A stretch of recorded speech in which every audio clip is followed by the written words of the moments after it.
All right. What is up, everybody? What's good? It's your boy MJ. Welcome back to another episode of the Unfiltered Reptiles Podcast on this beautiful Friday night. Hope everyone's doing all right. I'm fresh back from Mexico. Man, what a damn good time I just had. Just married the girl of my dreams. Super stoked on that.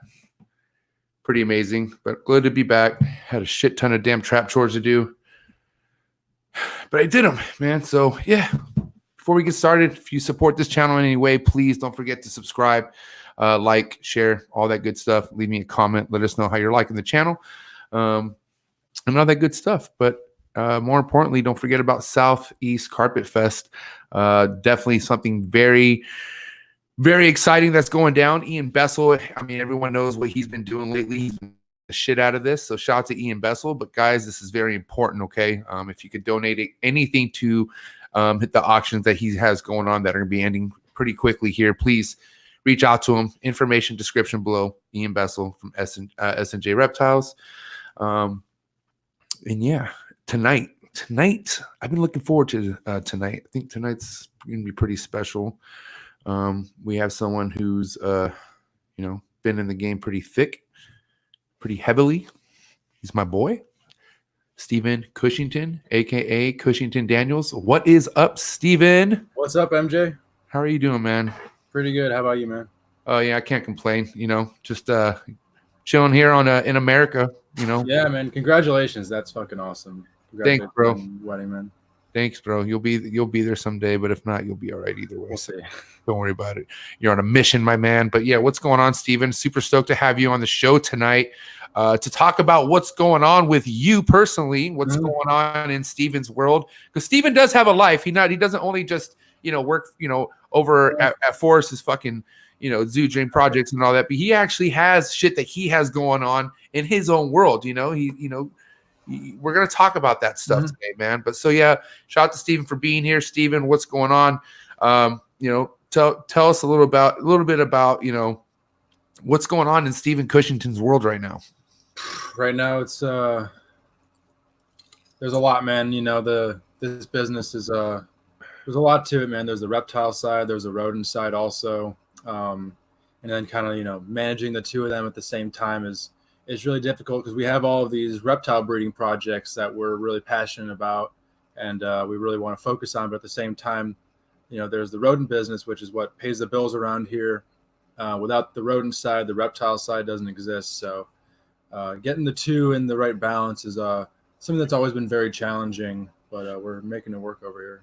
Yeah, man. I mean, we Big Dog just big homie just chimed in, and right now we're going to get him involved. But I mean, I understand the amount of shit that you guys have on your plate day to day. And not only with the rodents, but with with the animals that you're collecting and breeding, it's just nonstop. You know what I mean? I can only imagine how you guys divide your day.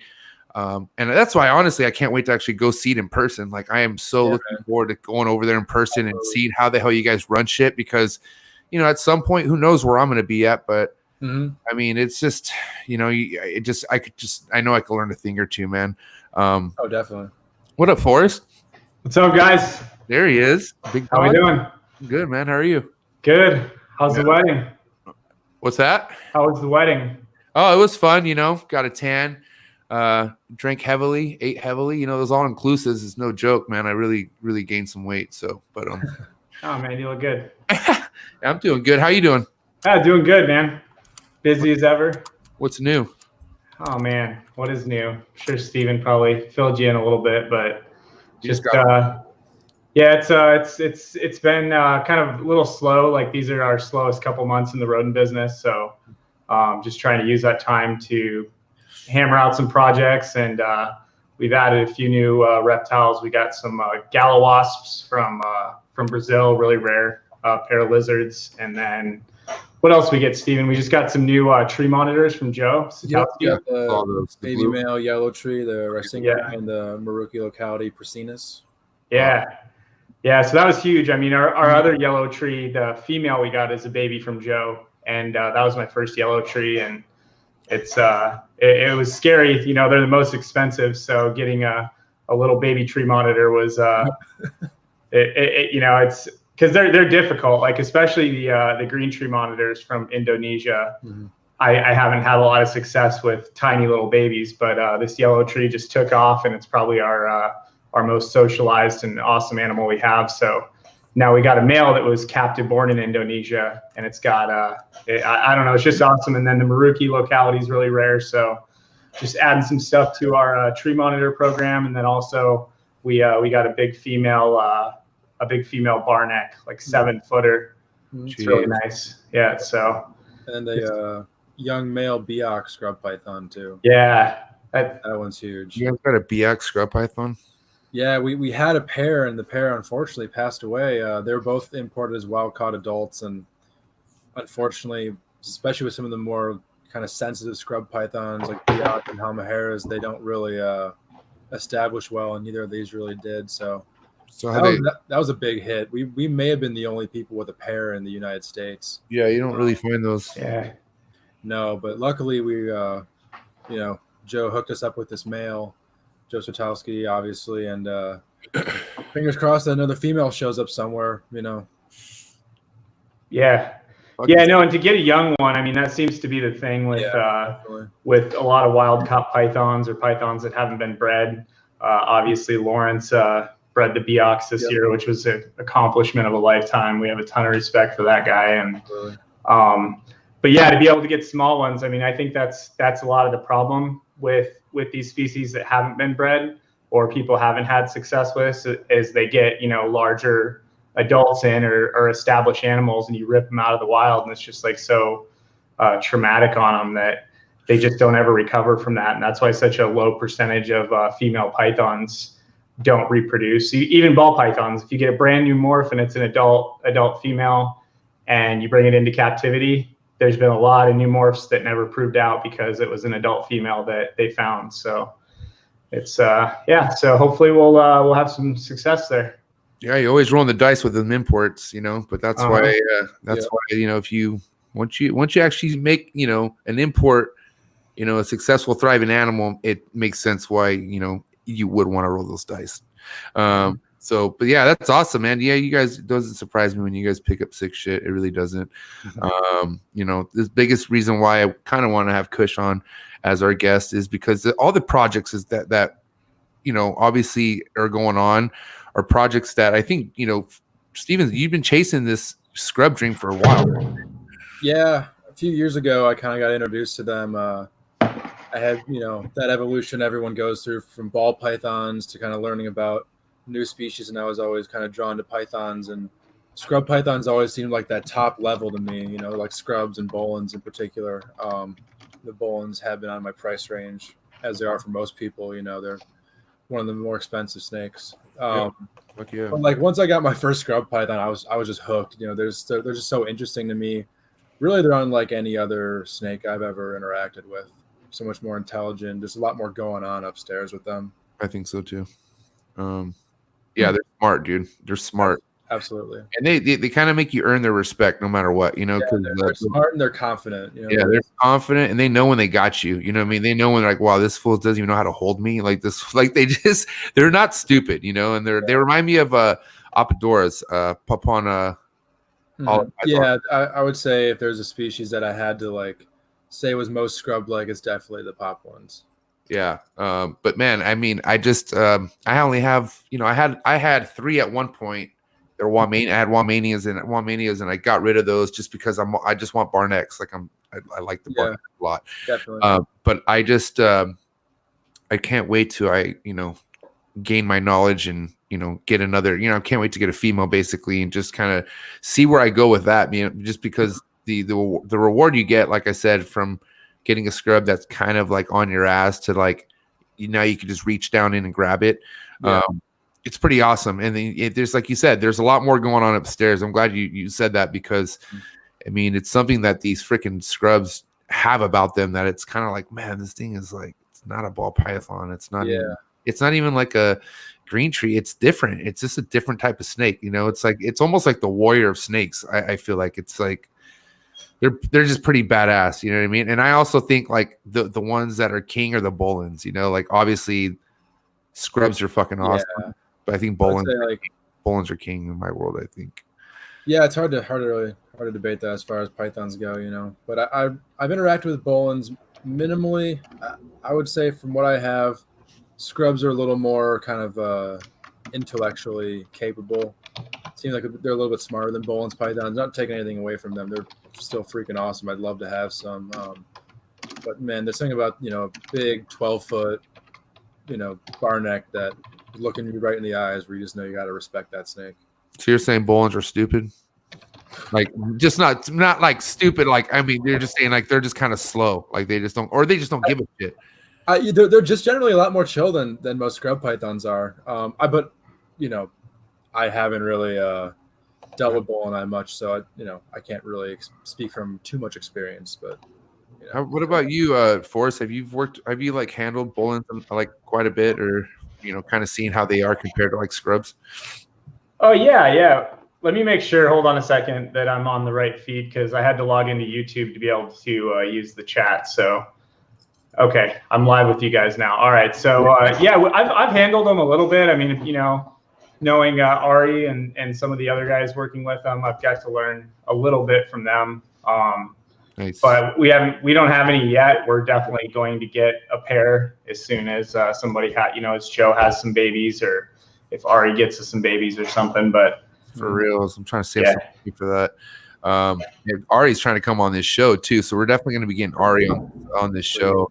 That's going to be huge, dude. It's gonna be huge because I'm on his second round on his book. I read his book completely, and I'm on the second go just because I'm just geeking out over this shit, man. Like, this guy actually went to where these Bolins are, where they're found, and it's just no joke, man. We'll talk about it when we bring him on, but yeah. Looking forward to bringing Ari on, definitely looking forward to getting my chance to work with some Bolins. And I mean, is there any kind of like idea when you think you could get your hands on a Bolins, Steven, or like is that even in your 1 year, 2 year like goals, or what do you think? Well, I mean, it's just like what Forrest said. As soon as somebody we know has some, man, it's pull the trigger. Right up there on near the top of the list. Yeah. Definitely got to get a copy of this one. It's not easy to get, but this is Ari's first book. Another book. Damn, I need it, man. Yeah, that's the first one that he wrote. But I just wanted to give another shout out. This is the kind of friend that Ari is. It seems like every time I see him, he's hooking me up with a gift, or when I'm having a bad couple weeks or whatever, and he can tell he's just always that kind of homie that calls up and has something nice to say. But he knew this was one of my dream books. This is Crocodiles, Biology, Husbandry, and Diseases by E.W. Huxmeyer, the greatest crocodilian vet of all time. And this book goes for as much as $600. That's crazy. So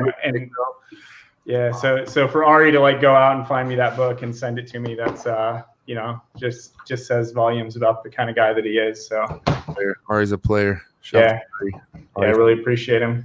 Can't wait to have him on the show. But right now, Steven Kush. Let's get into Steven. Let's kind of talk about what got you. What was your pedestal? What was your foundation with snake breeding in general? Okay, just tell me, what was it? Like all the way back to the beginning, all man. What just all breeding or the beginning in general? Think back to reptiles. I mean, since before I can remember, it was part of my life. I think the first thing like I ever watched on TV was Steve Irwin kind of thing, and I was always obsessed with that from the beginning. Was it on YouTube? Steve Irwin was on YouTube at that point, right? He wasn't really. I'm not that young. Oh. No, it was like on regular, on TV back when before he passed away. And MJ, I don't know if you've seen on social media. Have you seen that alligator at Tinley Park? That huge alligator that sits in the front area where tickets are. Yeah. So actually, the old alligator that one replaced actually was at my 4th birthday party. That's how like kind of crazy I was about that. Yeah. So the guy Jim Nessie, he's a guy in the kind of greater Chicago area who does a lot of educational programs. He's the one that brought it. Yeah, he brought that, and big sulcatas. That must have been a heavy price ticket. Jeez. Silver spoon, He said it. Whatever. Hard. Yeah, but no. So I mean, like early on, it was pretty obvious, and I didn't really get like heavy into reptiles until I was like 8 years old, as far as wanting to keep them and stuff like that. It's actually kind of funny looking back now, being a rodent breeder. I just always wanted pets and stuff, so I got like some guinea pigs when I was like 5 years old. Nice. And ended up breeding them for like 4 years. I had like 40 babies at one point. Like, so I guess that was some foreshadowing to getting into the rodent business. Then when I was about 8 years old, I was like, man, this is fucking awesome. YouTube, everything. And I ran across Brian Barcheck's videos. And I remember this, like, one of my like most vivid memories from being young was it had to be one of like his first probably 20 or 30 videos. He said some line in the beginning is like, everyone always asks me like how I pay for all this stuff that I'm showing in these videos. And he's like, well, I breed snakes for a living. And that was like that moment of like, wait, what? Like, that's a thing? Yeah. So from that moment on, it's like, all right, well, like, that's what I'm doing. And like, there's just no other option. At 8 years old. Yeah. So when I was 9, got my first snake, and then, kind of spiraled out of control from there. So 8 years old, you're like, yo, this is what I want to do for the rest of my life. Mm-hmm. Okay. And this was what, 2015? What year was this? 2008. Was it 2008? Really? Yeah. Fuck, man. Damn, that's so awesome. So 2008, and then when did you get into ball pythons? That's all I'm trying to get to. That was the first thing. So the first thing was ball pythons, as it is with a lot of people who are, getting into it this way. Seeing like Brian's videos, he was showing, in that one in particular, showing a bunch of different snakes and how much they went for. And then you got to the section with a bunch of ball pythons, and it's like 10 grand, 15 grand. You're just like, oh, like, this is actually real. Like, this is an actual business. So ball pythons are definitely the first obsession for me. And, I've kind of gained other interests, but they'll always be there. I'll always have ball pythons, even if it's on a really small scale. I just really like them, I think it's pretty sick that you pretty much made your mind up at 8 years old, but Lars made up his mind at 8 months. Yeah, give me a little bit, but hey, he got you. Yeah. Shout out to Lars. Lars is in the building now. Lars is here. The young prodigy. He will be taking the torch from Steven at one point in his life. Yeah, probably. That's what we hope. Yeah, we'll see if he likes reptiles or not. He's photogenic with them, that's for sure. Yeah, he is. He's already playing with croc monitors. I heard he's coming out with a croc monitor training video for babies. Yeah. Yeah. Starring Kilo. Yep. Yeah. So shout out to the Lars. Yeah. But yeah, no, Steven, did you tell the story your dad tells about the little crocodile plush? Oh, right. Yeah. That's probably a good part to add in. Yeah. So part of my Steve Irwin obsession was like, I'm him, like I'm gonna be him, and like my dad and I would pretend that we're like wrangling up these like rubber alligators or something, and like we'd like tie them up and like take them from one end of our apartment all the way to the other, and like let them go in the other pond and stuff like that. So, I was about it since I was like 3 years old. That is hilarious. Yeah. Did you ever go herping when you were a kid, or was that something that you're into at a young age? Not really. Growing up like in the city of Chicago, you gotta drive like an hour to find wildlife. What the hell are you gonna herp city of Chicago? Maybe some rats. Yeah, like rats and like squirrels and pigeons, and that's about it. But what was really cool is I grew up across the street from the Lincoln Park Zoo. Oh, nice. Which is a free zoo. So, I was there like most days growing up. Literally like a 2-minute walk from my front door into a free zoo with, awesome big cats and a reptile building and this and that and the other thing. So that was a really big, influence on me, was being so close to that like zoological type feel from, as long as I can go back. Yeah, I think zoos put a lot of kids on, man. I mean, I know zoos were kind of what initiated like animals in general. Like, like I just because I feel like a lot of people, some people are meant to love animals, and there's some people just don't give a shit about them, and nothing against them. They just don't really have that kind of like connection with them, and that's I have a buddy Caesar who's like one of my best friends, And he's all like, man, it's so awesome you breed snakes, but I would love to buy one, but I just don't give a shit about it. I was like, yeah, that's why I would never fucking I just think it's like, people don't like animals and or don't like reptiles. Like, that's fine. Just like, don't dislike them. You know what I'm saying? Yeah, like, exactly. Yeah, like, exactly. at least respect the work that we're trying to do and the message we're trying to send out there. You don't have to be actively involved in it. Just don't be hating on it. Yeah, exactly. Yeah, but what I'm trying to say, it's like it's not meant for everybody, and that's cool. Yeah, that's fine.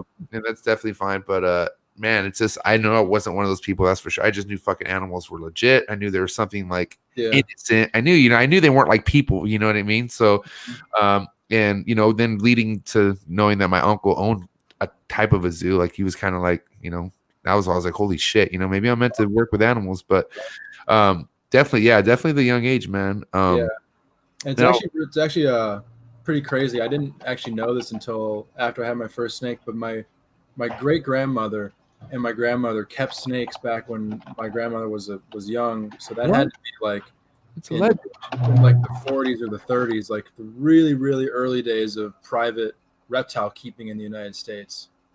That's legend, bro, because that's kind of like, that's kind of just in your blood. Yeah, and like my dad is really into racehorses, and he's like he owned them and bred them before. Did he own one? Yeah, he owned and bred them before he had me and my sister, and he always liked to say he traded in his horses for his kids. But like, damn, how much kids cost? Holy shit! Like animals and breeding is kind of in my DNA, so we had to go ahead and sell race horses to get the silver. No wonder you have a damn silver. You have a couple silver spoons, bro. Race horses are not cheap. No, they're not. Jeez. Yeah. What was I gonna say? So basically, how was it in high school or even middle school? Obviously not every kid in Chicago fucking breeds snakes. So like, I mean, did you like? Were you known like, hey, yo, I breed snakes or like I collect snakes? Like, I mean, were you known as that kid? I mean, in middle school more, yeah.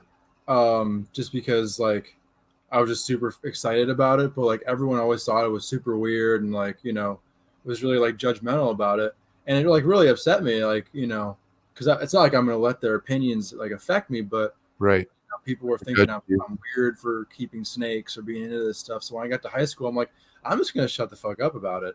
Which looking back, I'm like, that was a really stupid decision. Fuck that. It's like why like you're avoiding drama too. You're avoiding, you're just I could tell you're a drama free guy, so you're just probably you can't find anyone who's more drama free than I am. Yeah, I could tell because I've never pissed you off. So and I could piss a lot of people off. But so all right. So what was I gonna say? But yeah, okay. So you went through high school, kind of kept it low key, and then basically out of high school. Let's see. So I kind of met you. How old are you right now, Steven? You're 19. I'm 19. Yeah. I met you when you were freshy 17. So I mean, you were 17 in high school, or were you 18 in high school? I graduated a semester early from high school. I was still 17 when I graduated. Okay. So wow. So I met you when you were still in high school, and then you basically, roll out of high school. I think that's when you were breeding some really cool like GHI hypo stuff. Yeah. And then some really cool leopard, and then you had leopard exantic, right? Or where'd you have the exantic? You had exantic. Yeah, exantic, leopard, stripe, like pastel. Those are like the main genes I had in the exantic project. I still do have it. So I was working with. And then what's the deal with that project? Are you still on it, or is it just kind of I still have him. I'm still breeding them this year. I just haven't been like as public with it. I don't want to say that. Like it's not like I'm hiding nothing. It's just there's honestly so much going on. Like I can go days and like, oh shit, like I haven't put a story up in forever. Like I look like I've been living under a rock. There's just so much going on over here that it's really easy to slip the mind. I've been pairing ball pythons. I think the one pairing I have this year that's most exciting is my lesser clown male. I'm bringing it to my spot nose head clown female.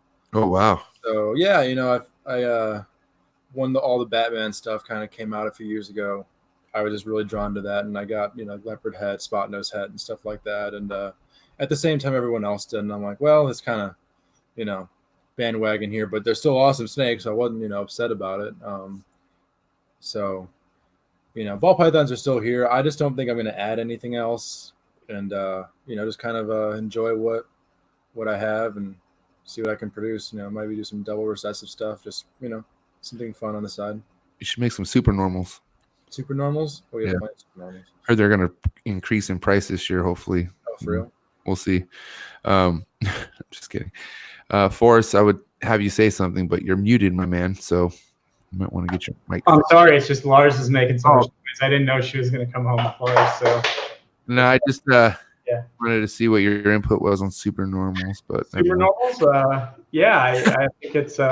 That's the cool thing about ball pythons or any animal is there's really no normal. Like every single animal has some kind of influence on, what you're going to produce, and that's where, like with green tree python breeding, we don't have, other than albinos, we don't have any known incomplete dominant or recessive traits.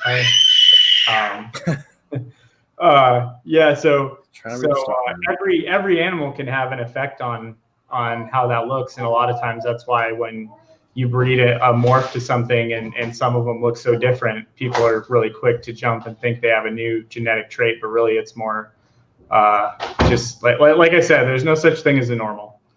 That's my input on super normals. So what's your input on these? Okay, so what's the deal with these chondros that they're like albinos, right? But they can't reproduce or something happens with them. What's the problem with these snakes?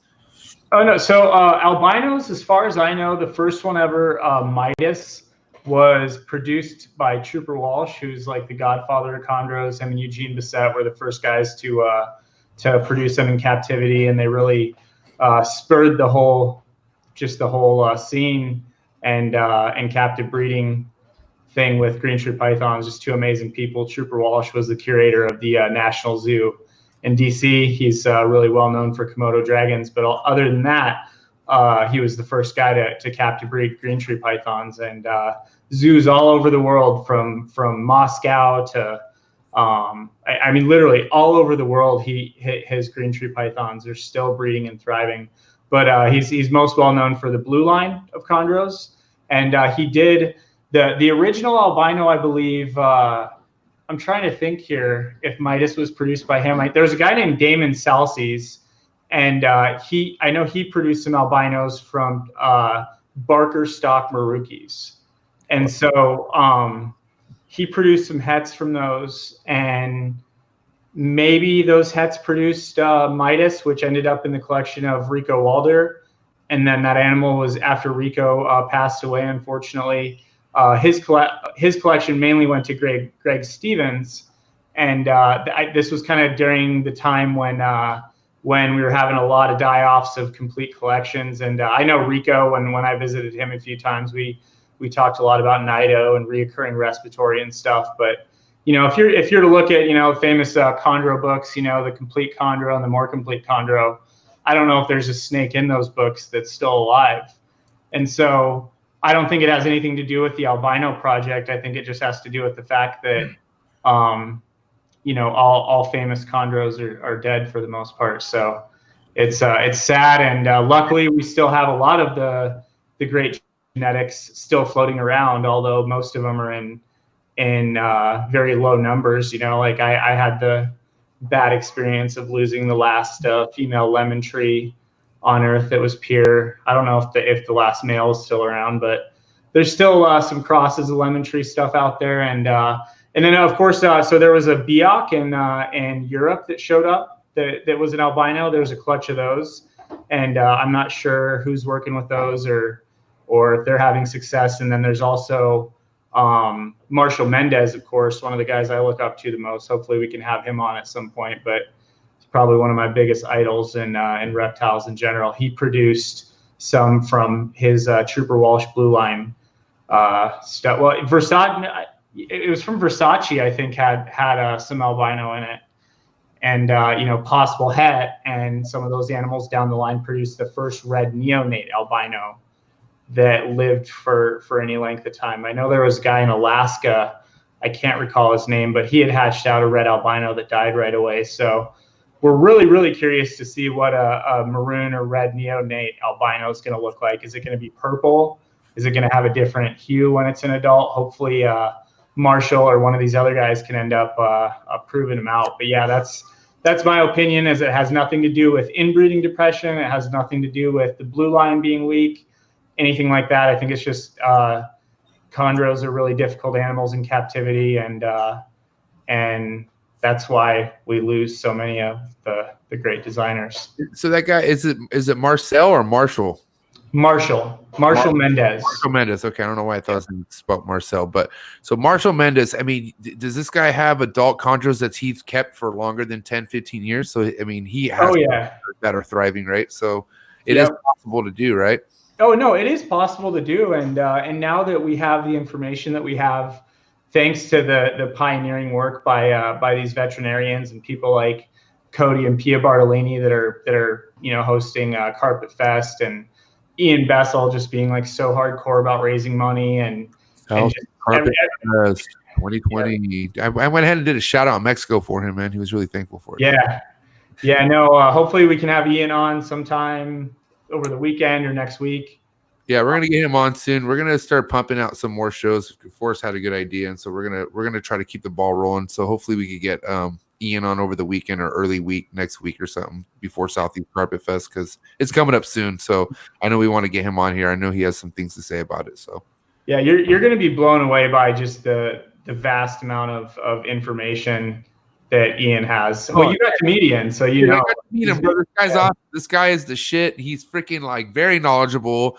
One question you ask, he'll give you the in-depth like answer on everything. Like this guy is he's legit. He's sharp, and super cool and laid back too. So I've definitely had a good time with Ian at the Reptile Super Show in Anaheim.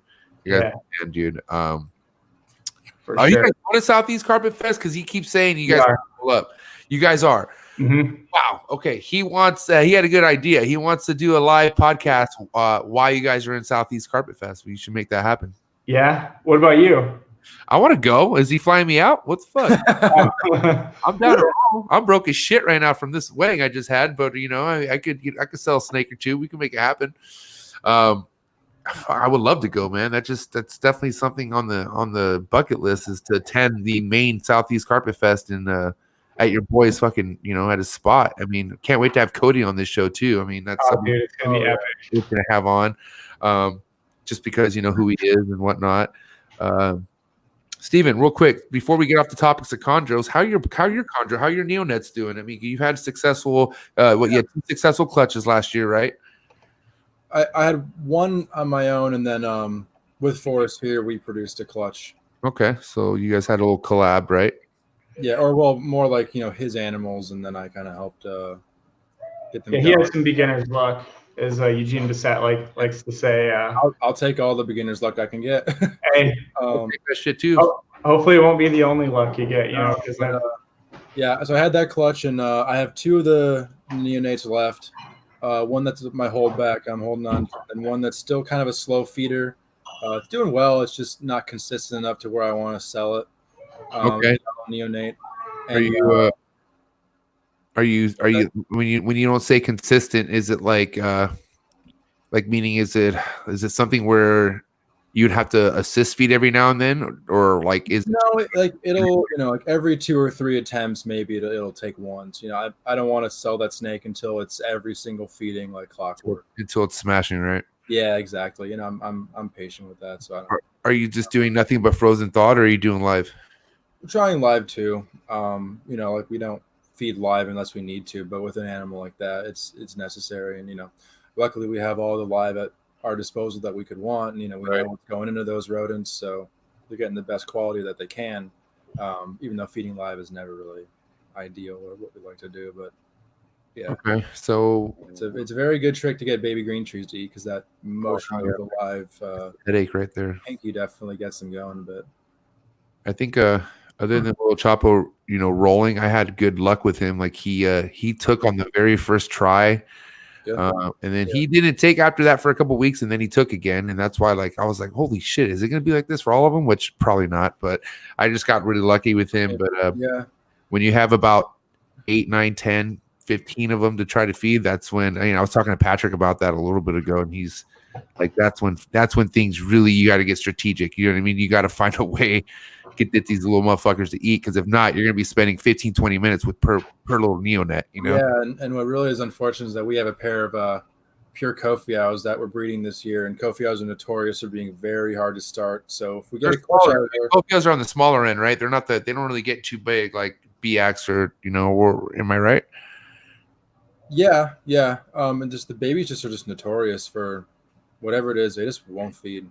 They bite and let go, so they're not necessarily runners, but they're the type where they'll grab onto the prey item, and then the second they sense any movement or light or anything, they drop the food item instantly. And those kind of animals are often just, they fail to thrive totally. So it's really common to have a clutch and totally lose all of them. The struggle never ends. Just there's always something, huh? Yeah. The reason why you're finding them. The reason why you're finding these for sale. I mean, nobody can breed these. Well, it's that, and then it's also one of the main guys that was working with that also lost most of his collection to nidovirus. So just another reason why we've got to go to CARPETFEST. We got to support that effort. Yeah. Donate. Jeez, let's get this shit taken care of already, man. Mm-hmm. Virus is no joke. It's like the AIDS for snakes. Well, it is, and it's a big deal, and it's definitely something we need to take serious. It's also not the end of the world, and people need to understand that it's probably out there in all python collections. The exciting thing about it is, and it's one of the basics that even the old school herpers would tell you, is that you should always have a baby room and an adult room with your breeders. And when you hatch out animals, those should go into the baby room. Yeah. And with nidovirus, it's already been proven by Cody and Pia that it doesn't pass on. So as long as you have a baby room, you know, you're going to be totally fine. And then if you have a small collection, it's going to be easy for you to go through and test all your adults through fish head labs and get that out of there. If you have too big a collection, then just kind of stick with that mentality of, hey, let's test babies when we have them before they go up for sale. But for the most part, we know that it doesn't pass on. Unlike I think Cryptosporidium does pass on, and some of the other viruses spread on. So it's not the end of the world. We've still got a lot to learn, but yeah, we just got to make an effort as a community to try to isolate that stuff out. Yeah. Damn, a baby room sounds nice. I just fucking convinced my wife to give me an arboreal room. Now I have to convince her to get how am I going to do a baby room? What am I going to do? I mean, you know, just put another shed out in your backyard or something, or I don't know. I mean, I have the same problem with Lars. I got to get a baby room for him, and if I don't get that baby room, I think he's doing well. Yeah, I might be out of the picture. So Lars is thriving. Yeah, on man. So but you know, like, so you have the Kofias going right now. They still paired up right now, Steven? They're not together right now. They've been paired together twice. First time through, we saw a lock, and the second time, we didn't really see much, which could be a good sign that the female is further on in her follicular development and isn't receptive of the male anymore. So now they're on supplemental heat until they ovulate, and then after ovulation, we're gonna crank that up a bit. Is they both still eating right now pretty well? Their feeding responses are pretty. Yeah, they're still eating. Obviously I don't have a ton of breeding experience with green tree pythons, but with the experience I had with my pair last year, the male did eat through the season.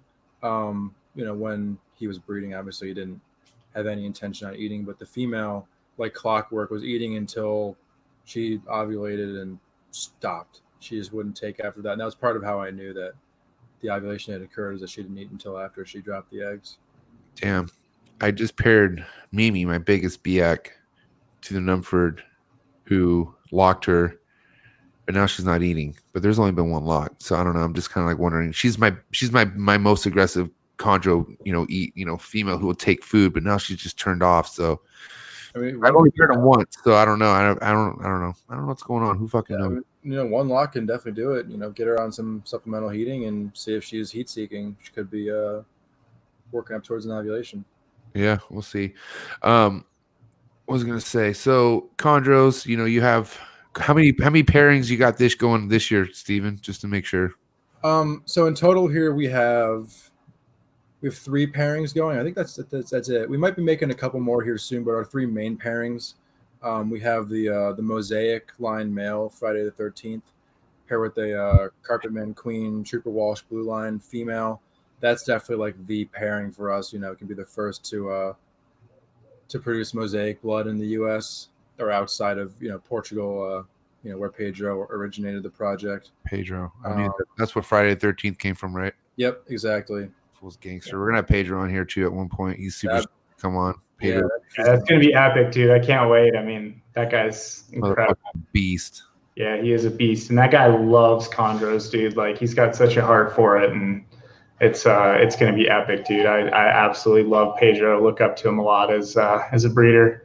Yeah, man, I'm fucking stoked. We got, man, I don't want to get into the lineup, but man, Pedro's gonna be sick. We got a couple other heaters lined up. So, but man, it's getting hot with Kush right now. So Kush, so you have about 3 pairings this year. Let's get into the barnecks. Let's get into your scrubs right now. Okay, so your 2 big pair, the biggest pairs you have right now are they're barnecks, right? What's the locality on those barnecks? So, and you know, this is depending on how much validity you give to the like localities in the first place. But the female is what you would describe as a sarong type, you know, more heavy banding, a bit darker, a lot more black coloration coming through. And the male is more of a maniquari type. It's a much more reduced bar neck, a lot lighter on the bands going down it. And then is there any age on, do you have any idea on what the ages are on them? Because they're pretty big. So yeah, the female is 6 years old. Okay. I got her about a year ago, and the guy who I got him from had her since she was a hatchling, which was 5 years prior. And then the male, I'm not 100% sure. I got him about like 2.5 years ago. And judging by the size he was probably already about 3 years old. So he might be similar, about 5 years old. That's pretty awesome. So, I mean, how many confirmed locks would you say you've seen on them so far? 4 confirmed locks. Yep. Both are still eating really good. Yeah, they're still eating. I haven't been feeding them too heavily this time of the year. Kind of sparingly fed them throughout the spring and the summer, and then increased the feeding in the fall. And then once I put them together for breeding, really, I'm just, you know, I don't like to separate snakes when they're sitting in close proximity to each other, even if they're not locked. Yeah. So they were like actually, you know, separate ends of the enclosure, take them apart and feed them, and then they're both eating still. Right. But I'm kind of, you know, fingers crossed that we're getting to the point where the female might ovulate. So it'll be very interesting to see how she takes her next meal. If she doesn't take it, that could be a pretty good sign. So are they separated right now, or do you have them together? They're paired up. Likely they're going to be separated here in the next few days. All right. And then are those the only scrub pairings you have going on right now? So I have a pairing of Southerns or Marukis too, but my male's a little bit small. He's about 6 foot, so I don't think he's quite old enough to do it yet. They haven't paired. The female's big. She's about 11 or 12 foot, so damn, a bit of a size difference there. You know, the male's of age where he could breed, but I don't think he's quite there yet. This is kind of a coin flip. Right. You know, it's like, hey, I might as well. You know, I don't have another male. The female's definitely ready to go, so, you know, we'll see what happens. Yeah, I mean, I see some fucking people throw some young males in them, and they sometimes they get luck with it. You know, some of them just no younger than others. You know, like, hey, yo, I know what's going on, and boom, you know. So yeah. So, other than the breeding, right? You have another level of scrubs that you're collecting, right? My mind just skipped. The he with the H. The Humheras. Yes. Yeah. Those fucking things are sick as shit. Oh yeah, they're really big high on my scrub list. How is it working with those? What would you say they're like compared to the others? They're different. You know, they really have some pretty different mannerisms about them. They're really, really secretive and get stressed out a lot more easily than the other ones do.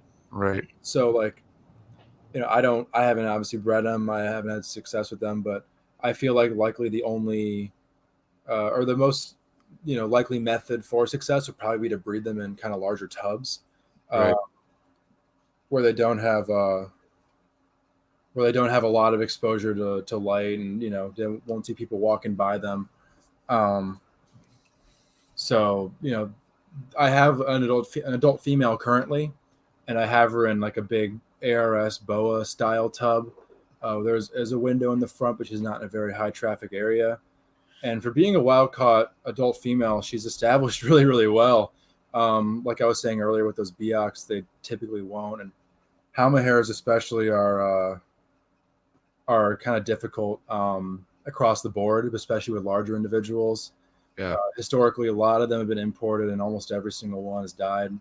Damn. It really takes to feed. I had a male too that was almost an adult male, and he did pass away also. With this female, man, she's just fucking killing it. She's probably 8 foot and really, really solid. I've had her for about a year now. And then, so the youngest male you have, or the oldest male you have, is how old? Well, I had. He passed away. I mean, I don't know. It was wild caught, so just recently? a couple months ago. Yeah. Shitty. I think I knew. I don't think it really is. I don't think it really took well to being moved from Chicago down here to Indianapolis. Unfortunately, Too much stress. yeah, it first was imported or wild caught, brought to the farm, shipped over here. Then Joe got it. From Joe, I got the snake up in Chicago. So it already been through a little bit at that point for being an adult picked out of the wild, and then being moved again down here. That I think that kind of set it over the edge, was that stressor that couldn't come back from. Yeah, that was a tough one. I hate hearing shit like that, but it's something you can't do nothing about. Just how it is. There's loss in this game, and if you can't accept that, what are you gonna do? What's up with your guys' Abronia game? How's that going? It's going well. Had some walks this year, and nothing, no babies yet on the ground, but some females that look like they might be gravid. You excited or what, Forrest?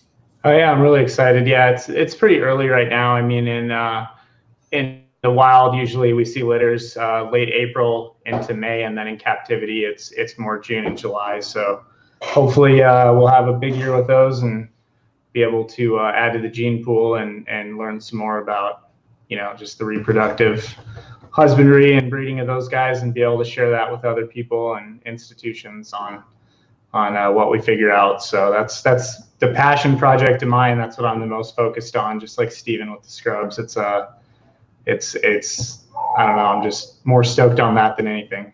How often are you and Steven sitting down and just brainstorming projects together?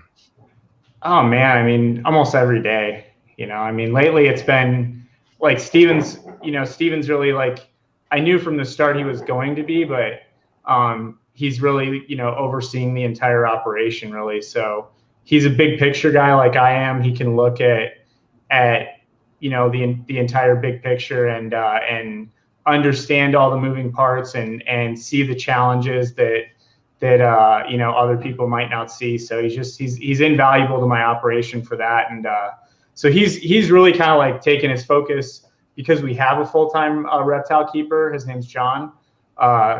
Steven basically worked with John to help him get where we needed him to be to care for the collection. And then we have, Steven helps him, I help him, we have other employees helping him out like Tanner and stuff. So, but yeah, Steven's really kind of had to immerse himself into the rodent business. And so he's in there every day trying to figure out, different things that we haven't been able to figure out in the past. It's pretty difficult with rodents to, I don't know. There's just a lot that goes into it. I mean, you can be 10 years into your colony and still be learning things that you were doing wrong, or you hadn't had time to test and figure out. Like with snakes, we don't have it'd be great if we did have 20 pairs of Papuan olive pythons captive born that we could try 10 different methods with as far as breeding. We could set up 2 pairs in an arboreal enclosure and 1 pair in an arboreal enclosure, and then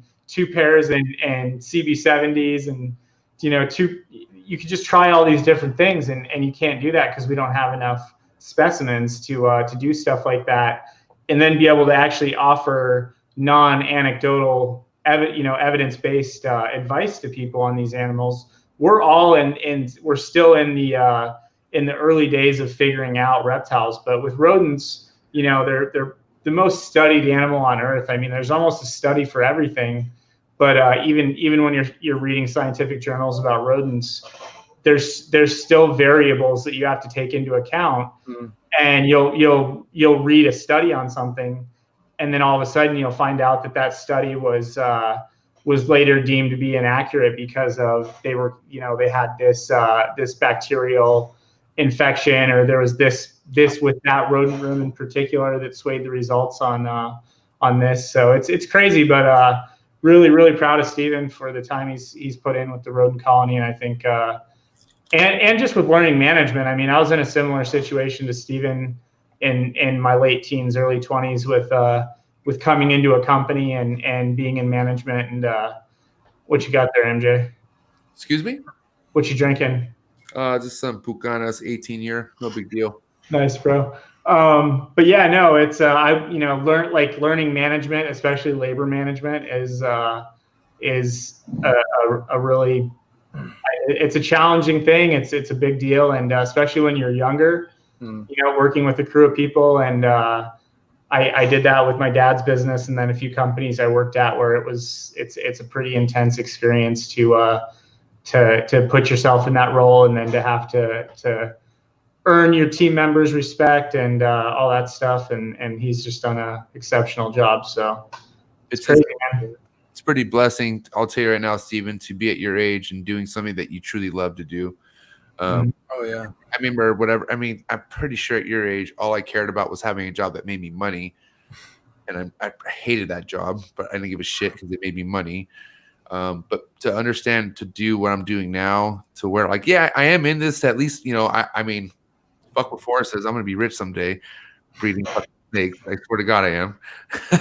If you believe it, it can happen, dude. If you could dream big, fucking, it's like Peter Pan, dude. You know what I mean? If you wish you could fly, it's going to happen. But anyways, it's just awesome that you're doing something that you love, bro, because it's teaching you not only work ethic, but just, you have the big idea on things, and it's, dude, you're fucking growing, man. It's, I can't imagine when you're 10. I can't imagine what you're going to be in 10 years from now. I mean, yeah, I could wait because I'll be in my fucking 40s, and that's scary to even think that.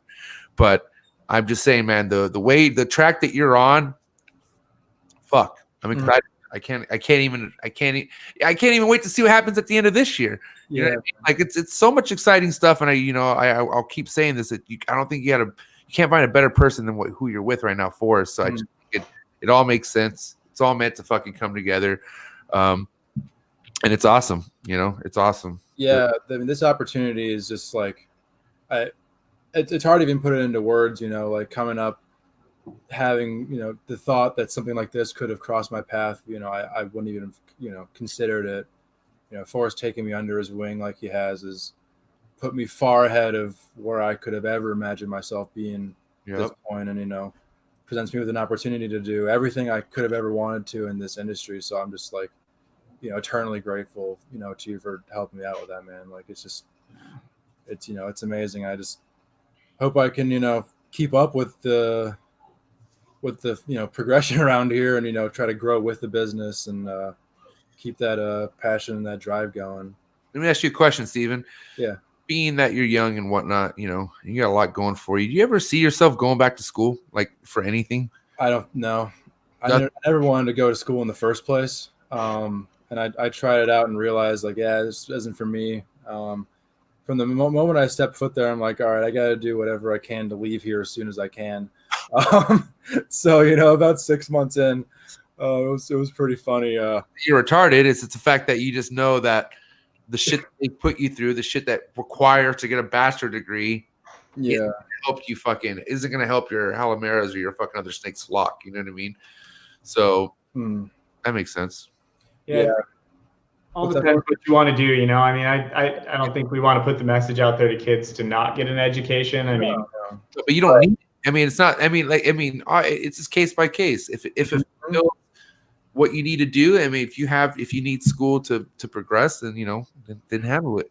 But I'm an 8th grade dropout, and basically have no education whatsoever. But I had a passion for entrepreneurship, and I learned better in an environment with mentors and just doing things a little different than the systemic way that academia works. But I still respect academia, and I think it can add a lot for you. But it was interesting with Steven. I have a ton of respect for his parents. They've been a big part of our lives, and his dad was not super happy about his decision to stop school. And his dad, we both spent a lot of time with him on the phone. Basically getting his blessing to go this route. And I think that I think he's seeing how far Steven's taking it, and I think in the long run he'll accept it. But I always tell people, you know, if you really want to work with snakes and you're that passionate, I would try to focus more on the financial aspect and find somewhere you make a ton of money and then be able to have the coolest collection ever. But hey, not some of us we're too crazy. We're going to do it no matter what. And if you believe it, you can do it. I mean, look at Barcheck, you know, I mean, this guy, he's been at it since he was a teenager and he never let anybody tell him no. And he had, you know, the most intense work ethic, and he's just been 100% the entire time.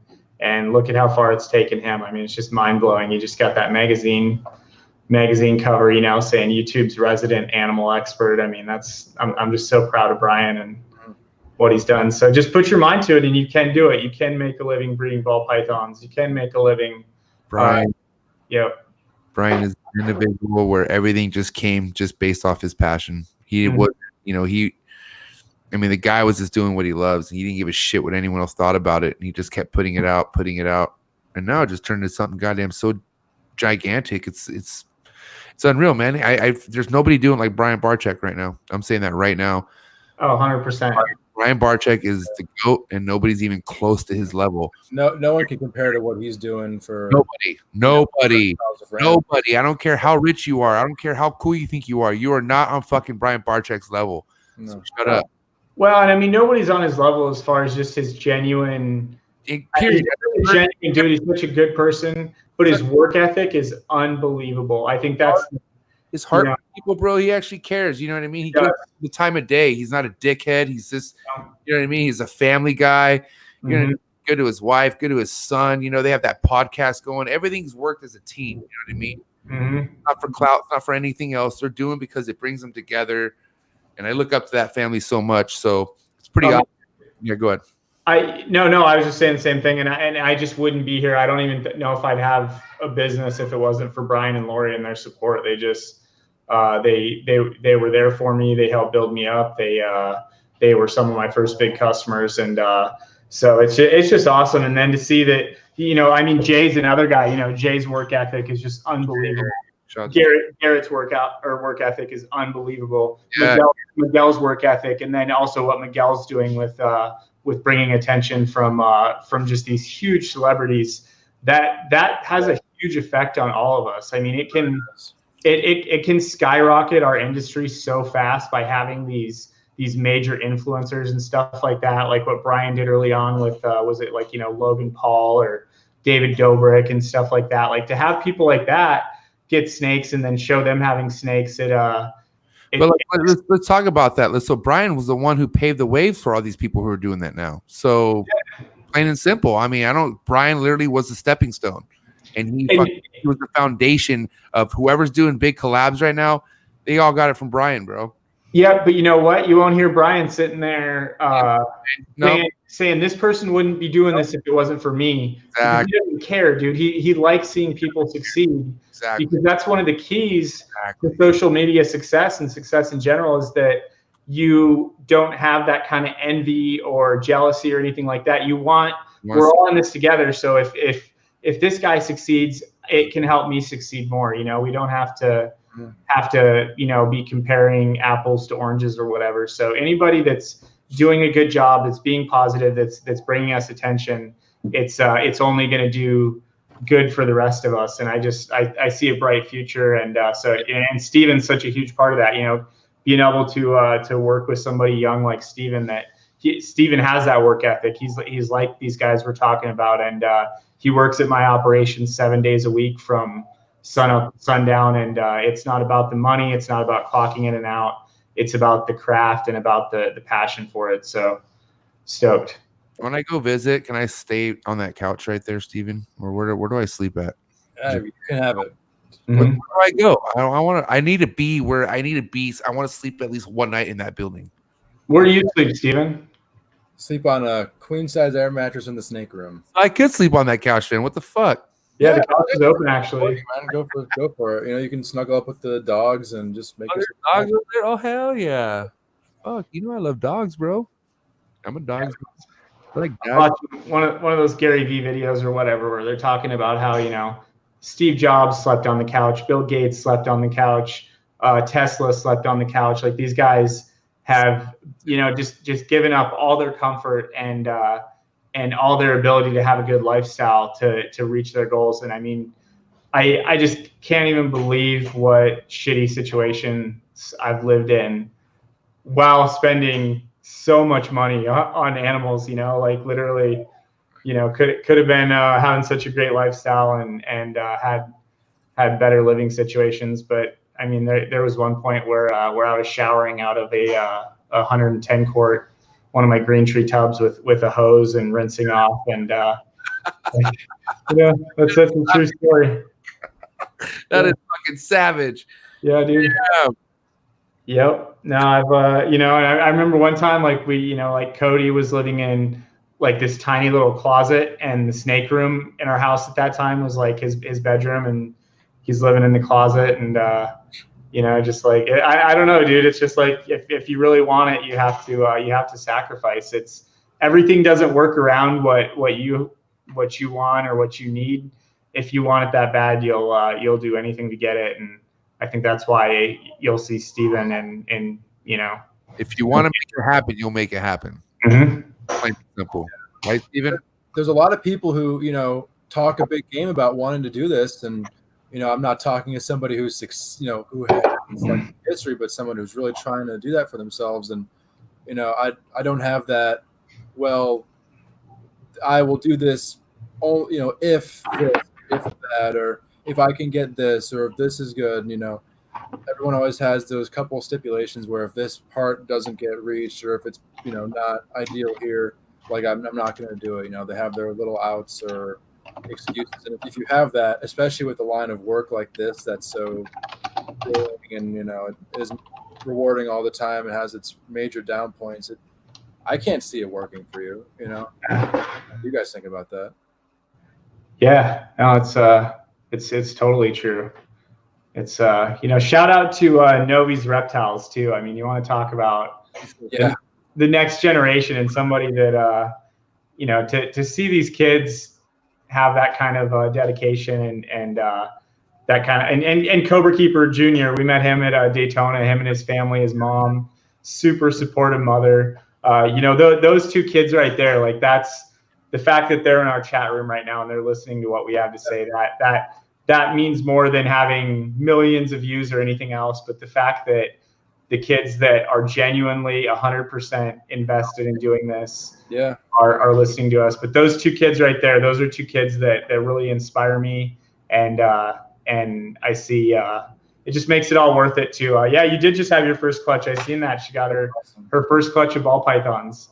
Wow. So everybody follow Novi's Reptiles and Cobra Reptiles. Shout out to her pops. Her pops like all the music that I play. Yeah, she's an awesome chick. But you know, honestly, without her dad or that drive, you know, it wouldn't be possible. So I shout out to the parents out there, man. Oh yeah, you guys are the ones that are like, hey, look, you want this to happen? This is how it goes down. You know, they're providing the dream of making it possible. Mm-hmm. Shout out to my dad. My dad did that for me as a kid. So fucking, you know, I think it's pretty awesome. So how old is she? Novi's 11 years old. 11 years old. She's 11 years old. She has ternate fucking sick ass retics that she got from Andrew ACEVEDO. She's just like she's on her game right now, bro. So and she's just in no rush, which is awesome. Which is like, dude, if you guys are in no rush in this shit, you're gonna do pretty well no matter what it is that you're trying to do. But it's the people who are, I don't know, man. I don't even want to go into it, but it's people that want results right away. They want a following right away.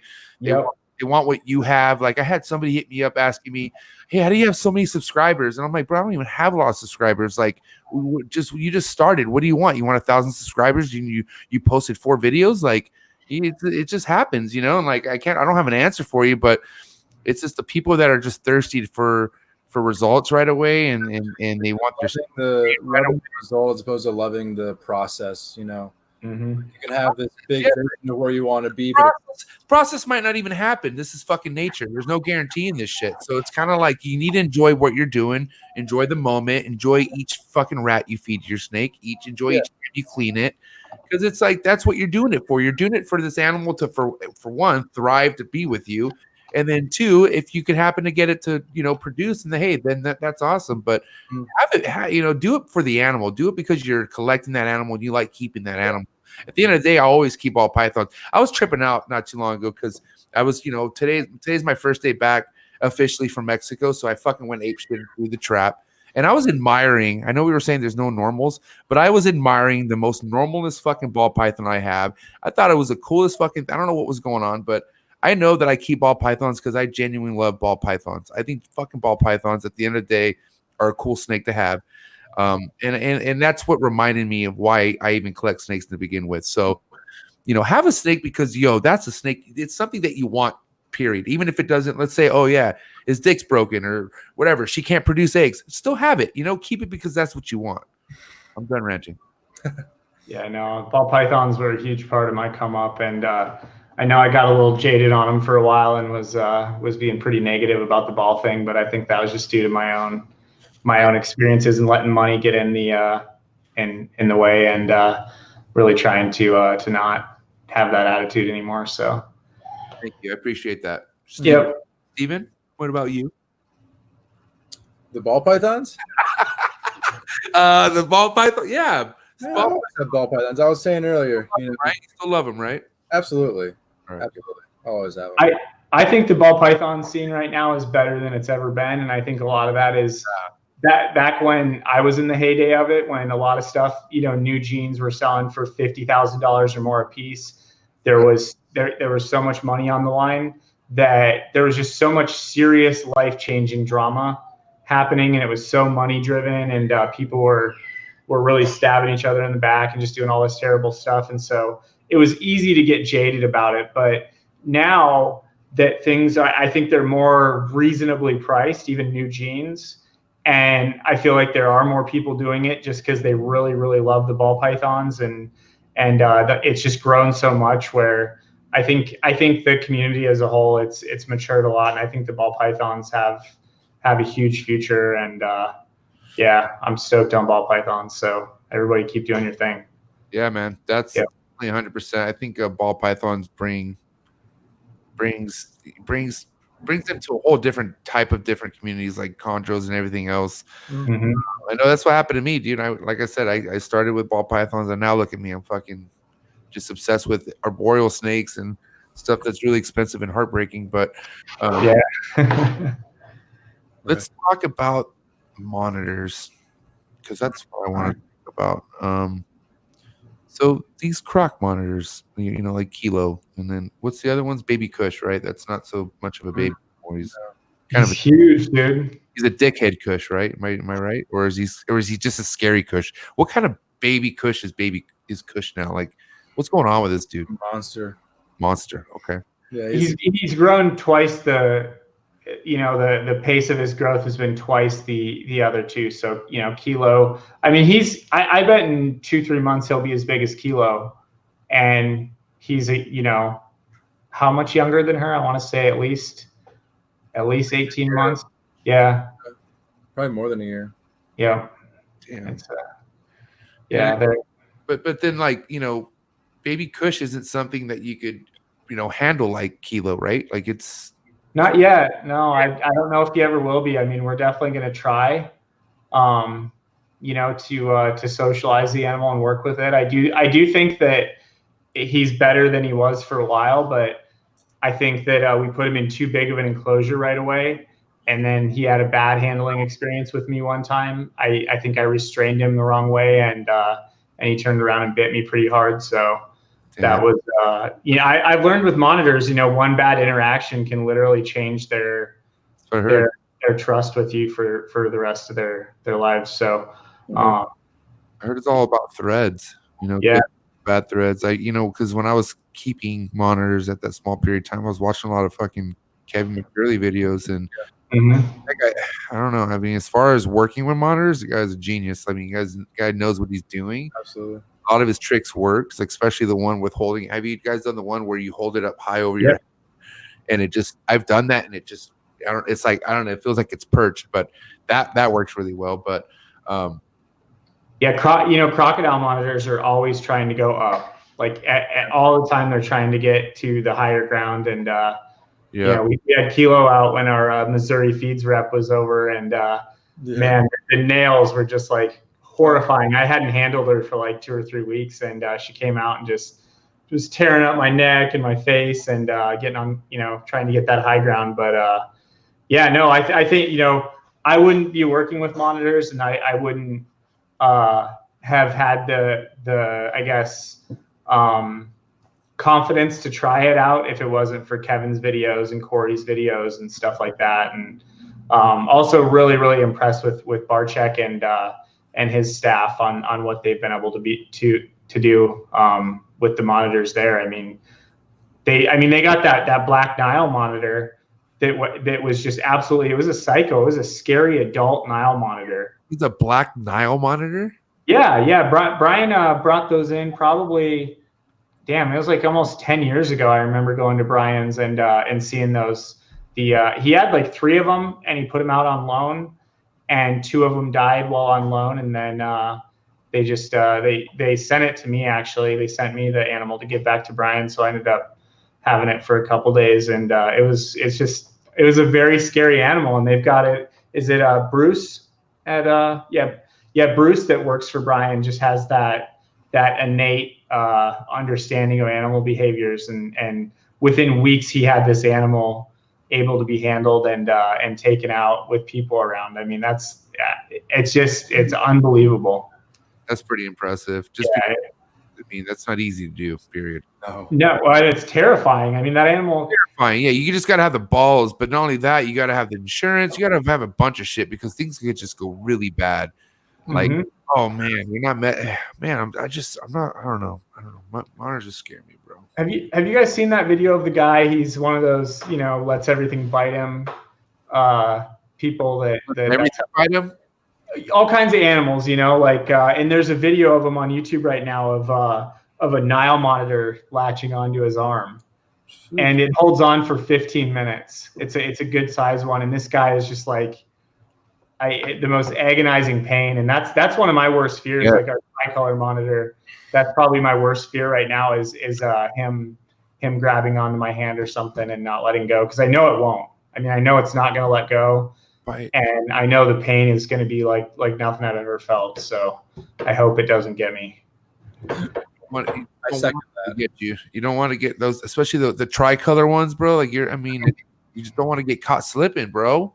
You don't.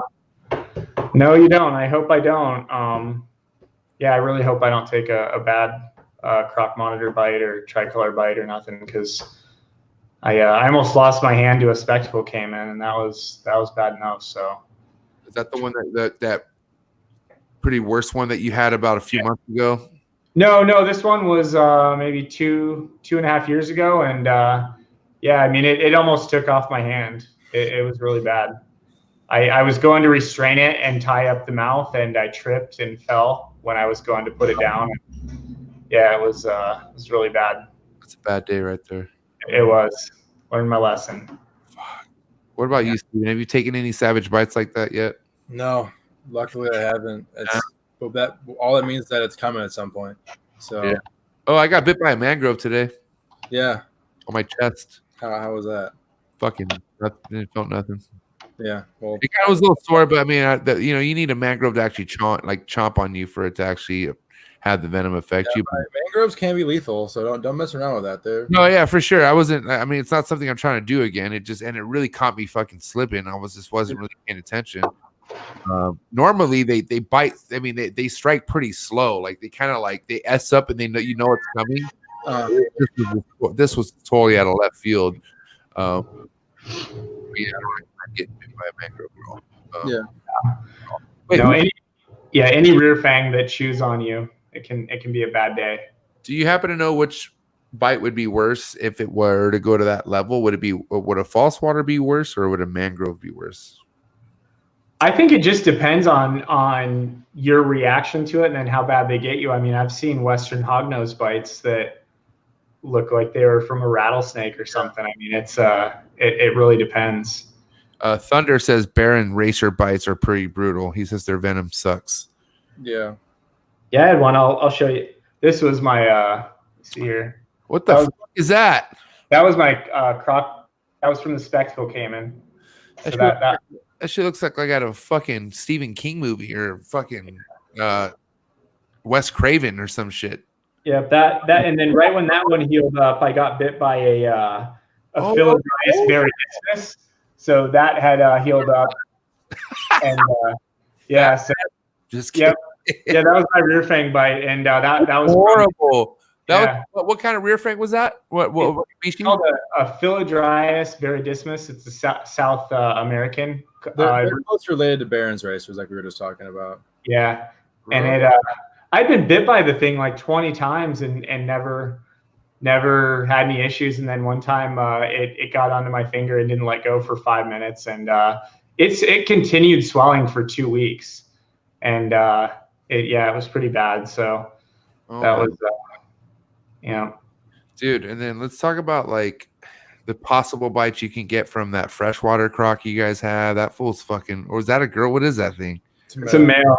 Yeah, it's a male. It's so scary every time you open up that little gate. That thing. I'm thinking about it as much as you can. Who has to work with that thing the most? I mean, we try. We're really nervous about captures and stuff with it, just because it has a slender snout. Yeah. And I've worked with a lot of. What's a slender snout? What is that? Well, its snout is long. Yep. It's a small, slender. Yeah, more narrow, a little more delicate than a typical larger crocodilian. Yeah, they can break. They can break their jaw pretty easy. So you have to be really careful. That's a good point. What do you guys? Varied diet. Just different types of meat and chicken, rodents, stuff like that. Primarily rodent based. Toss it in there, or is it off forceps, or how's it? Yeah. Like jump out of the water or off of its ledge onto get to grab the food. He's so fast, insanely fast. But yeah, crocodiles are something where you need to be. I knew what I was doing. I had spent a ton of time at Dragonwood doing stuff and helped out with a lot of adult captures. But when you raise animals up from neonates and they're small, you hand grab them a lot and stuff like that, and you get confident with them, and you don't really realize how big they've gotten. Mm-hmm. And next thing you know, you're hand grabbing a 4-foot Spectacle Cayman, right? And you just shouldn't be doing that. Like as soon as that animal's at that size, you should be noosing it. And I'm really lucky. My best friend Cody Bartolini, he actually taught croc school at St. Augustine Alligator Farm. So he's literally trained the U.S. military and zookeepers from around the world how to capture crocs. So after my bite, he's like, "All right, I'm coming up there. We're doing a full training." And Cody came up and got us on point. So it's just that just safety in general. I mean, respect the animals. It's just not a game. And you just got to do your homework. You got to fucking prepare what you have. And if you have homies like Cody, bring them over to your house, get the training. Yeah. I mean, but like I said, how many people have friends like Cody? Yeah. St. Augustine, I think that the croc training school is open to anyone. So if you're willing to actually commit and pay the money. And then also there's just an article this month in Herpticulture magazine. Is that what it's called? I think, great magazine. It's like an online magazine. These guys are doing a killer job with it. And Cody's taking interns now because you have to have 1,000 hours of experience for each group of venomous animals in order to get a permit in Florida. Back when I did it, you only had to have 1,000 hours in general for crocs, venomous, the whole deal. And now you have to do that. So this guy Paul, that's doing an amazing job for Cody. I think Cody has like maybe 5 or 6 interns now, but they just did a highlight on Paul and his experience working for Cody. And Cody's mentored a lot of significant people in this industry, including me. Not that I'm significant, but he's I just wouldn't know anything about actually working with reptiles if it wasn't for Cody. So if you put yourself out there and you ask people, they're not going to come knocking at your door saying, "Hey, we want to teach you how to do this." But if you go knock on their door and tell them, "Hey, I want to clean your cages for free. Can you give me some advice?" They'll take you up on it.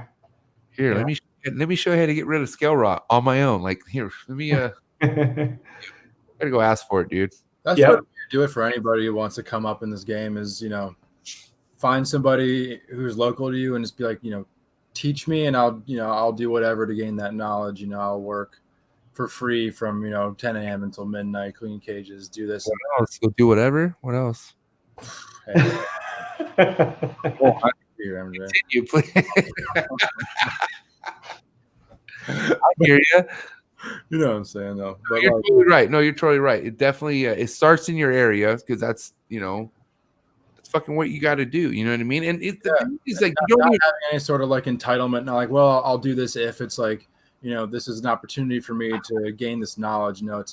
It's gaining knowledge and experience versus gaining money. It's like that's the kind of perspective you got to have, because if you're just in it for your net worth or your bank account, it's not you're not in it for the right reason. Your mind's not in the right place, because if you're focused on, well, I'm doing this and I'm getting this great experience with what I want to, but I'm not making money. It's like, look at all these zookeepers, like they're not making that much money, but they're doing what what they want to. Or like anybody who's coming up in any sort of field where you got to be more independent for yourself, or like really got to have that drive. A lot of the most successful people never really had that drive. Like, well, I'm in this to make money. It's like, I'm doing this for the knowledge and, what it could do for me, right. Yeah, no, it's I remember early on, like you're saying, MJ, just being so money focused and business focused. And now if I could go back, I don't know, I think I would have pursued academia or something like that, just because it's I don't know, the knowledge and the experience and the travel and stuff like that. I think money can only give you so much, but it's the experience and just how lucky we are to work with these animals, like it's sometimes you have to step back and be like, I can't believe what's transpired in our lives to be able to do this, Yeah, real quick. Novi just said that she wished she had someone around here. Where is she? But there's no one. But hold on, let me finish. So she wishes that there's somebody in her area, but there's nowhere to research. Well, let me go ahead and just say something real quick, Novi. All the information that I've learned, the only person I've ever collabed in my area, and it's not really a collab, but I guess you could say is Corey, right? But I don't work with monitors. But all the snake stuff that I've learned and gathered info came from social media, but came from people personally. So Novi, I think you are on the right track. Just keep reaching out to people who will give you the time of day. People like me, people like Forrest, people like Steven, and you work, you talk to Andrew and stuff, but you don't need people one-on-one in person to see quite yet. You could just keep doing what you're doing, because they are going to put you on game and make sure that you're on the right track. So that's what's great about this age of social media, is that you don't need that in person. You're in good hands, Novi. We got your back. Don't worry about it. If you got anything that you need, hit any of us up. Because like I said, that's what happened for me. Like all the connections I got, all the knowledge that I could work off of came straight by reaching out to people like Forrest, reaching out by people like Steven, Barcheck, you name it. The list goes on. So yeah, don't worry about that. But then also, go to a reptile show. Try to do what you got to do, because going in person and seeing people in person is kind of the next level experience, because I think that's when everything does come together. So find a local reptile super show in your area, Novi, or plan a trip with your pops, and then try to go to one of these super shows, because that's when everything will just it would all make sense. You'll put a lot of faces together that you've talked to, and it's pretty awesome. It's a good experience. It's about getting yourself out there and getting yourself in positions where some big opportunity could come your way. Like I met Forrest and Desiree at the Tinley Park show, and I was 15 years old. That's where I know them from. It was just a crazy scenario that just worked out, that I met them and just kind of stayed in contact, and then it led to this. It's just putting yourself out there, and opportunities will come your way if that's what you're looking for, and you're just so dedicated to making that happen for yourself. 100%. Just want to say shout out to my wife. She's in the chat right now, and I want to make sure she knows that the beans are on the fucking stove. So make sure that those are on point, because I am going to be hungry after this show. Shout out to my wife. But getting back to what we were talking about, Steven, you were 14 years old when you linked up with who? Who did you link up with when you were 14 years old again? When I was 14? Yeah, because you said you went to a show. Your first show was 14 years old, right? Your first reptile show? My first reptile show was like 7 or 8 years old. Shit.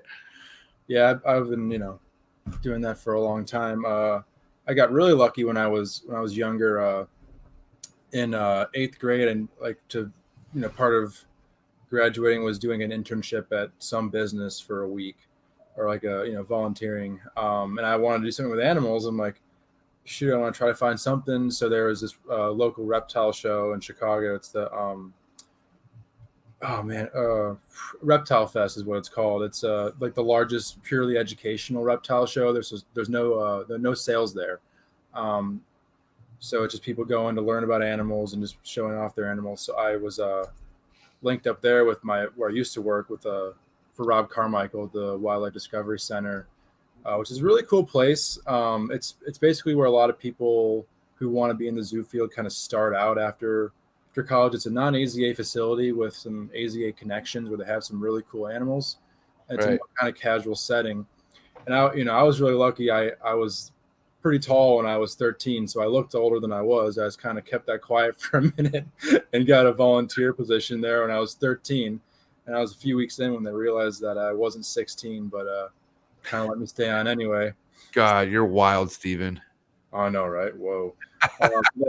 That's where I had ball pythons before that, and I was always interested, but I got like insane hands-on experience with olive pythons and crocodilians, big monitors like blackthroats and water monitors, green tree pythons. I worked my first green trees there, so that gave me like the hands-on experience of interacting with these animals, see what clicked for me, and from there, like that just gave me that new perspective. I volunteered there for a few years before I started getting paid, and then it was minimum wage, and a lot of is expected out of you. And if it wasn't for that, I wouldn't have been put on to olive pythons. It's just why I met Forrest and Desiree, because I bought an olive python from them. And then once I met them, just kind of stayed in touch, became friends. And now you fucking filled out an application. You got the interview, obviously. Yeah. Now you work for rodents. Right. Yeah. It's like, oh, come do reptiles. Oh, it's gonna be great. It's like, go work in the rodent barn all day, slave. No. Here's your paycheck. You get 116 rats to feed your collection. Right. Yeah.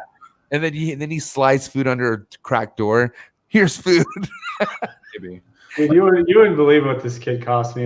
Dude, his geckos alone, the amount of time, like half the time it's company labor, like company people take care of Steven's animals, and these leopard geckos alone, man, it's unreal. Like it's Steven, is that a passion, or do you really love leopard geckos? Asking for a friend.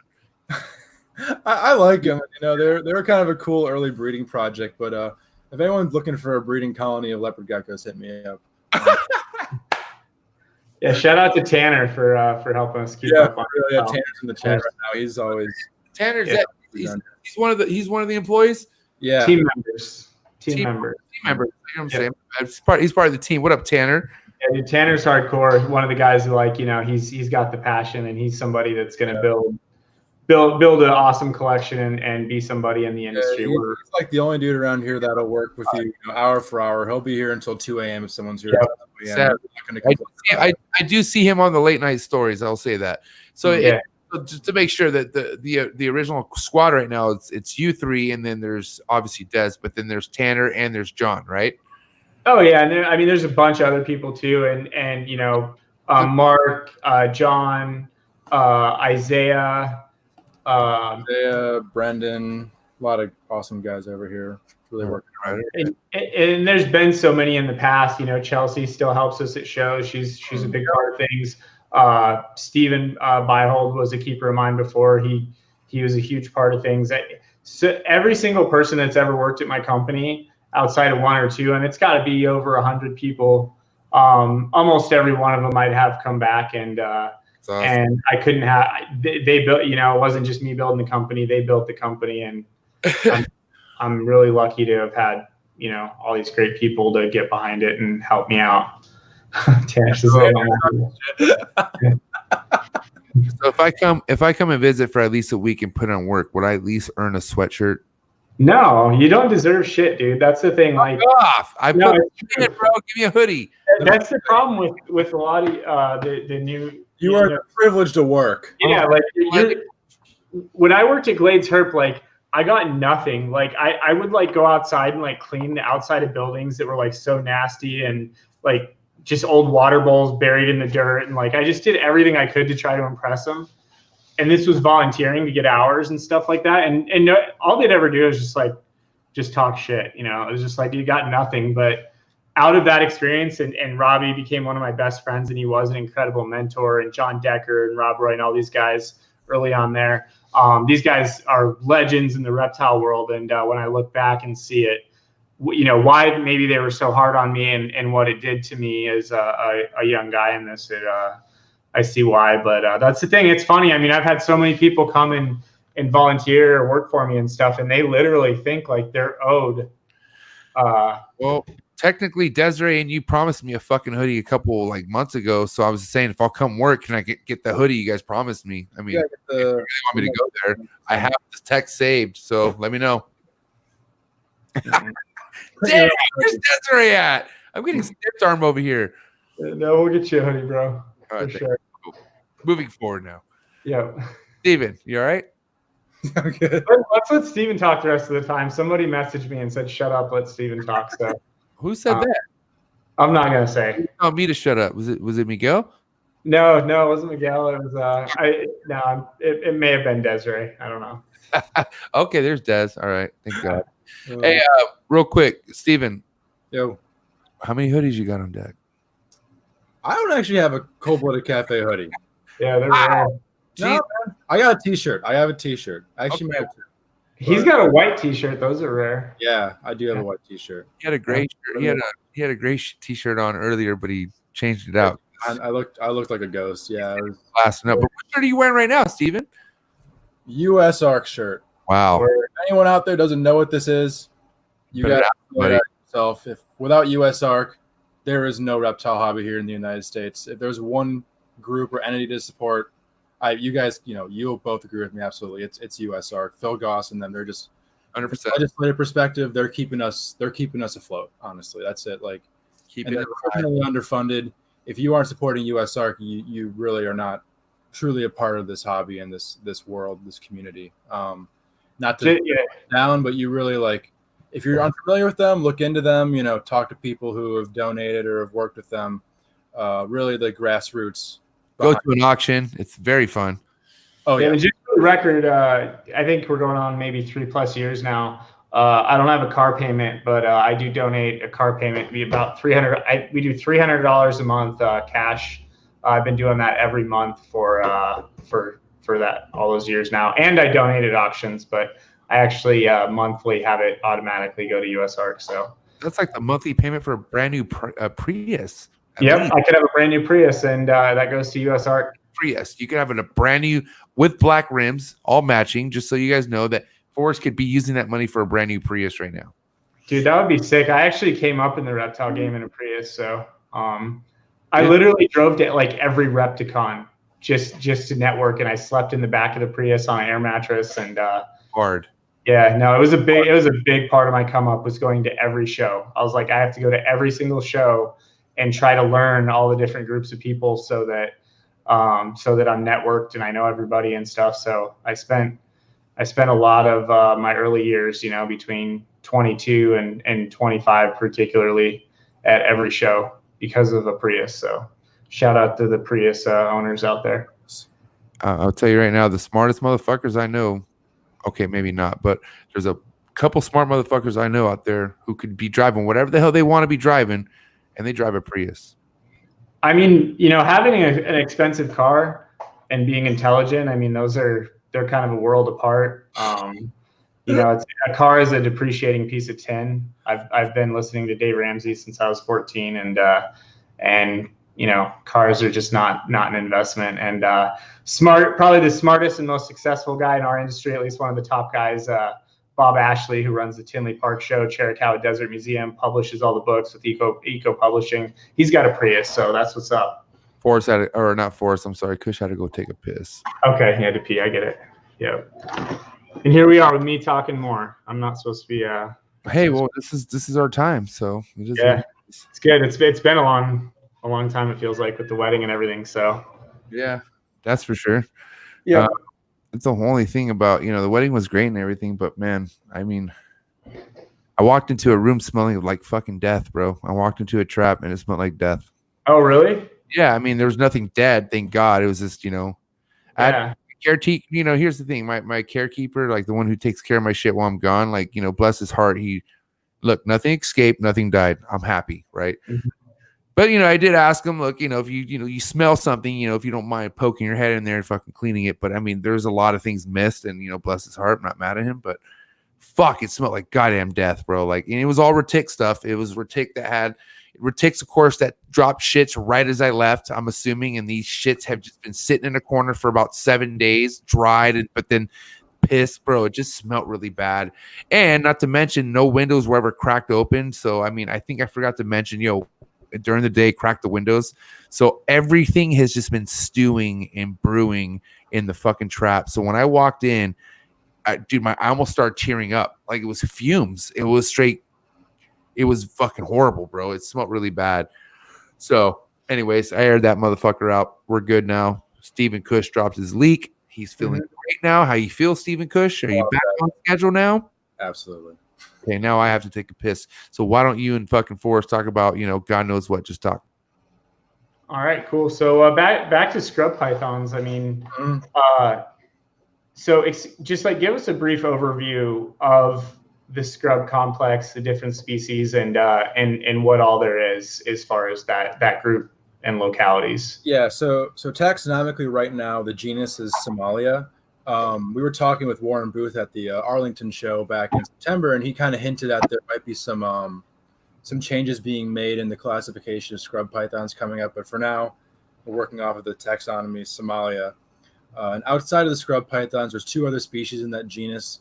There's Somalia bolini, obviously Bolin's pythons, and Somalia oenpellensis, the Oenpelli python from Australia. And outside of that, there's 5 species that encapsulate the scrub python complex. The ones that we have here in the United States are Somalia amethystina, which is the species that has the most different locality types and the most variability. The Barnecks, the Southerns, all of that. There's Somalia classilepis, the Moluccan scrub python.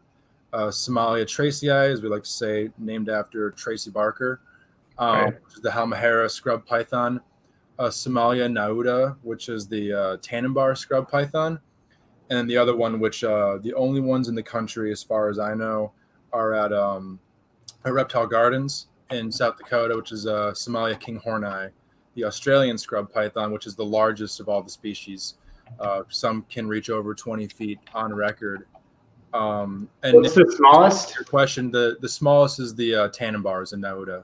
Okay. They're the smallest, yet they're kind of the most insane psycho dickheads of the group. All of the Tannenbars are.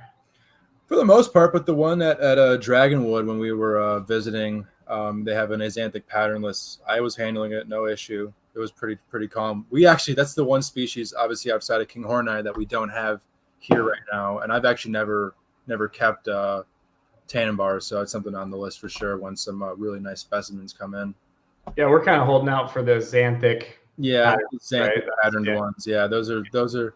It's kind of funny because with a lot of species, like people chase the morphs. The axanthic or patternless would be, with ball pythons or carpet pythons or whatever, like hognose snakes, like something that you'd shoot for. We're looking for the yellow ones with the most pattern, which is kind of funny, but at the same time, if you ever see them, which they aren't around very much. I know Lawrence has some really good size adults. They're beautiful, beautiful snakes. Yeah, I can't even fathom. I mean, since you've came on board and just being friends with you, I'm just obsessed with scrubs now. I love them. It's so awesome. And I just can't comprehend when these things all get to adult size, how beautiful they're going to be coming up. Like a scrub, like the size of the rodent barn. Yeah, I know. We're going to need such a huge area for them. But chime in real quick if you don't mind. Okay, go ahead. Fine. Fuck. What? I'll chime in. I have a really good, challenging question for you right now. Okay, shoot, buddy. Ready? Yeah. Get your notebook out. You ready? It's my notebook. Yeah, he doesn't do anything on paper. He refuses. Phone only. What's your game plan when all these scrubs get to adult size? and the babies and everything else? I mean, love to have a scrub python exclusive building. That through breeding trials and talking with other people, we can kind of figure out the best possible strategy to keep and breed them. The right cycling, light cycle, food cycle, whatnot, and designing that building specifically for scrub pythons with really big naturalistic enclosures and different areas for the babies. Like we were talking about earlier with like a baby exclusive room for kind of that biosecurity perspective. Even if the adults are healthy or whatnot, you can never be too sure, especially with offspring that you intend on on selling. You can never be too sure that you're providing those quality animals. That's what I would really like. Some of the natural light cycle, like skylighting and stuff like that. And I would love to do. I've been told there's a lot of challenges ahead if you don't have the proper enclosures, if you don't have them in the right, because I don't think they could just do good forever in tubs, right?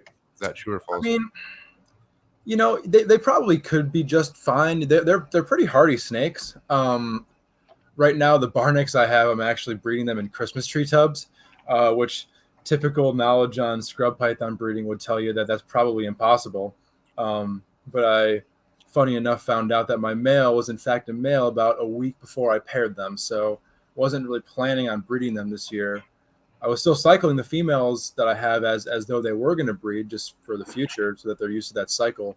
But that male shed out some big sperm plugs, and I'm like, oh, don't have a good enclosure for them, but shoot, might as well try, and threw them together, and they were locked that night. So yeah, there you go. Hey, could have figured something out there.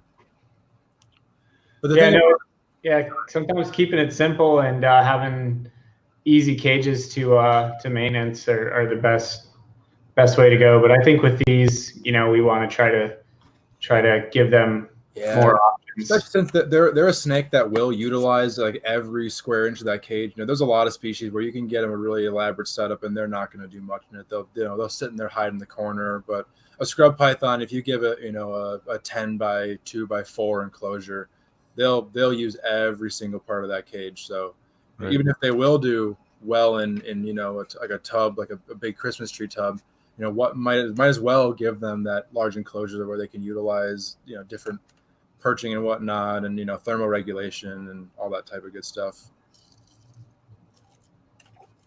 Yeah. Okay. So I was asking Steven to kind of give us an overview of scrubs, the species, and we got through the species, I think.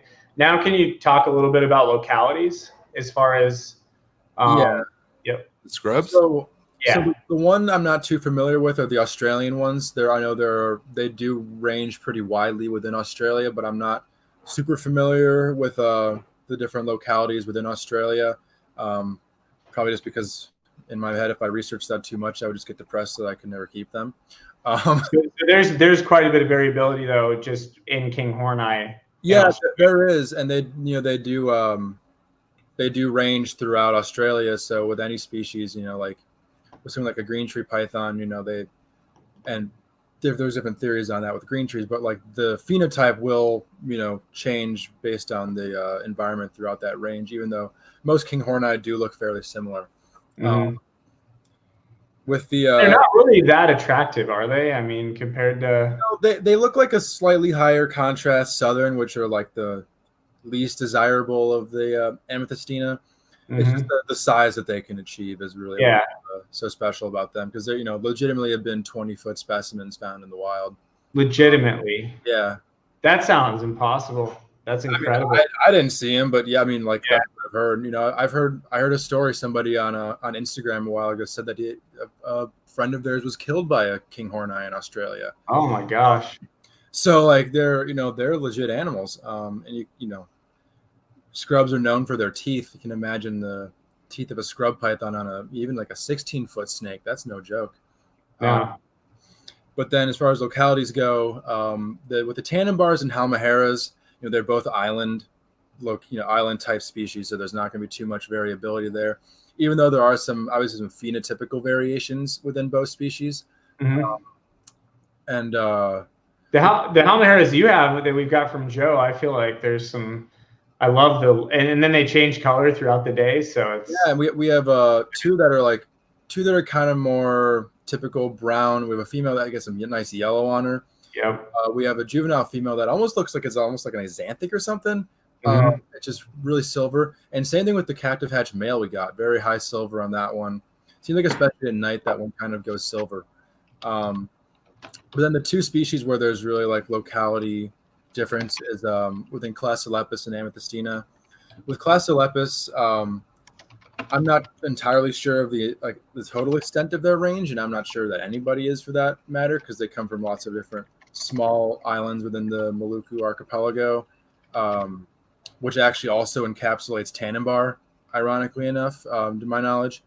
But the two main collection sites are Ambon and Ceram that they come from. And, you know, I feel like the labels on those are kind of based on what is popular at the moment or what is said to be the better looking of the locality. But with the three Malucans that we have, I feel like two of them are phenotypically pretty similar, and then the smallest of the three has some differences to it, which I think that one might be the Ceram locality and the other two the Ambon locality. Okay. But they're not as shockingly different as within Amethystina. And then that species is that's almost kind of like green tree pythons, where they're probably, if you do the genetics on it, broken up into two species and then subspecies within them. So encapsulated in that are like the barnecks, the sarongs, the kofiaus, the jayapuras, the arfax, and then there's like the wamina types, which the waminas actually come from Jayapura, and there are in fact scrub pythons in wamina, which for a long time there weren't thought to be. But I don't even know what those look like. Actually, the only reason I know that is Ari was on Morelia Python Radio recently, and he was talking about going over to Papua New Guinea and said that he actually saw a scrub python in Wamina. It kind of looks like just any other scrub python from that region, but I didn't think that there were any in Wamina. The airport that the Jayapura types were exported from, and the ones we call Jayapura are most likely just some sort of Bird's Head Peninsula locality. Yep. The green trees, there's the dividing mountain range in Papua New Guinea. Down below there, you have the Marukis, the Southerns, whatever you want to call them, that look stunningly different than the bar necks. You know, they don't have the bar on their neck. Their color is totally different. Pattern is totally different. Almost maybe slightly heavier body, but I don't really want to say that. It seems like mine might be a little bit. And then you have like the Aru locality type, which are just absolutely gorgeous. I always say they're kind of like orange diamond pythons. Yeah, I'm so stoked that you got those, man. They're so nice. Pretty hard. 1.3, potentially 1.4. There's one that we got as an oxabil type. Lawrence seems to think that it's just a really dark Aru, which either way, it's still an amazing snake. If it's an Aru or an oxabil, it's amazing. So 1.3 or 1.4 of those.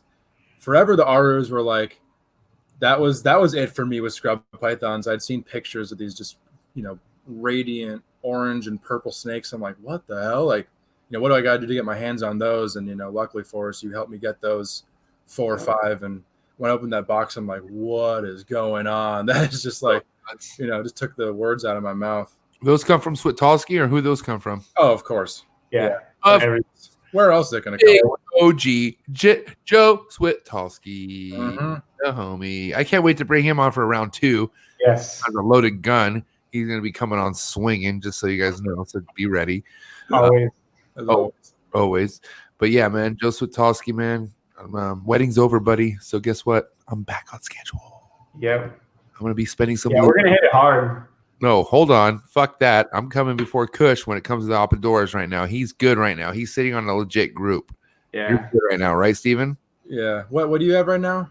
I have a female. That's a female? Okay, so yeah, we're slightly male heavy now, so you can have the males for a minute until we I just want 2 males. Give me 2 males, and then go ahead and get back to schedule, and then I'll acquire another female at some point. But let me get to at least a 2.1. You know what I mean? So you can be like on par with us, and then we'll like jump ahead of you, and then you'll have to catch you're always gonna be ahead of me, bro. Look at your partner. What the fuck am I gonna do? What am I gonna do? I can't keep up with you, dude. You guys are like fucking Shaq and Kobe. All right, but no, man, you're gonna. It's not about I don't know, man. The tortoise wins the race, man.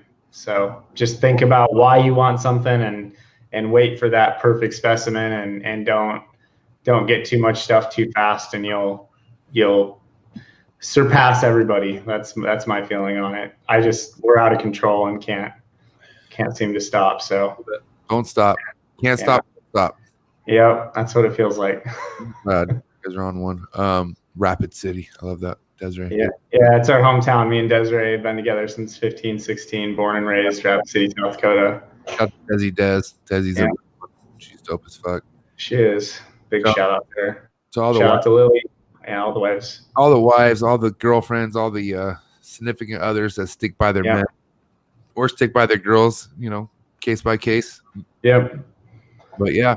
That's so now with the Arus and Oxabills and stuff, and then some are just broadly referred to as Highlands. Is there a lot of variabilities in these Highland types? Yeah, well, the Highland types that kind of encapsulates the Oxabills as well. These like slightly higher elevation. Tanamera is a city or a province. I'm not completely sure, but it's like kind of the basin of that mountain range, and that's where kind of the least phenotypically spectacular Highland types come from. They're kind of like darker southerns with more defined pattern and some yellow highlighting up the sides of them. They're beautiful snakes too, but as you go higher up in elevation, you get like those orange Oxabills, like what Lawrence is breeding, or the really dark ones that are very similar to diamond pythons in appearance. Really, those are like some of the pinnacles of scrub pythons or the Oxabills. They're whatever. I want you to have an orange one so bad. Yeah, man, that would be one of the pieces to round out the scrub collection at this point. Would be a really nice orange Oxabill. Yeah. Fuck, man, just your scrub game in general, man. You even have one that's kind of has like it's almost like a hypo. That Aru, yeah. Out of the group, there's one of them that really does appear to almost have that kind of hypo like appearance. So it's almost like kind of like a hypo ball python, like a ghost. As far as how the color is different than the typical Arus. As a typical Aru, they're all freaking spectacular. But yeah, that's the male, and that one in particular is just like literally just took my breath away. And if you ever think about how to acquire such an animal, just look up Joe SWITALSKI on Facebook. Motherfucker will put out a list. Just have your wallet ready. Yeah, you gotta have the notifications on there, man. A reservation, you know what I mean? He'll give you a pick, if he likes you, maybe a couple more, but just be ready, bro. This is all it is. Joseph, he doesn't play. 85 Nightmares on Instagram. Just follow him. Yeah, and by the time you do that, it'll probably change to something else. But JS Reptiles on King Snake, or ask us how to get a hold of him. But he went back to private, by the way, too. So if you know what I mean. Yeah. No, he's not. He's not out there for everybody to.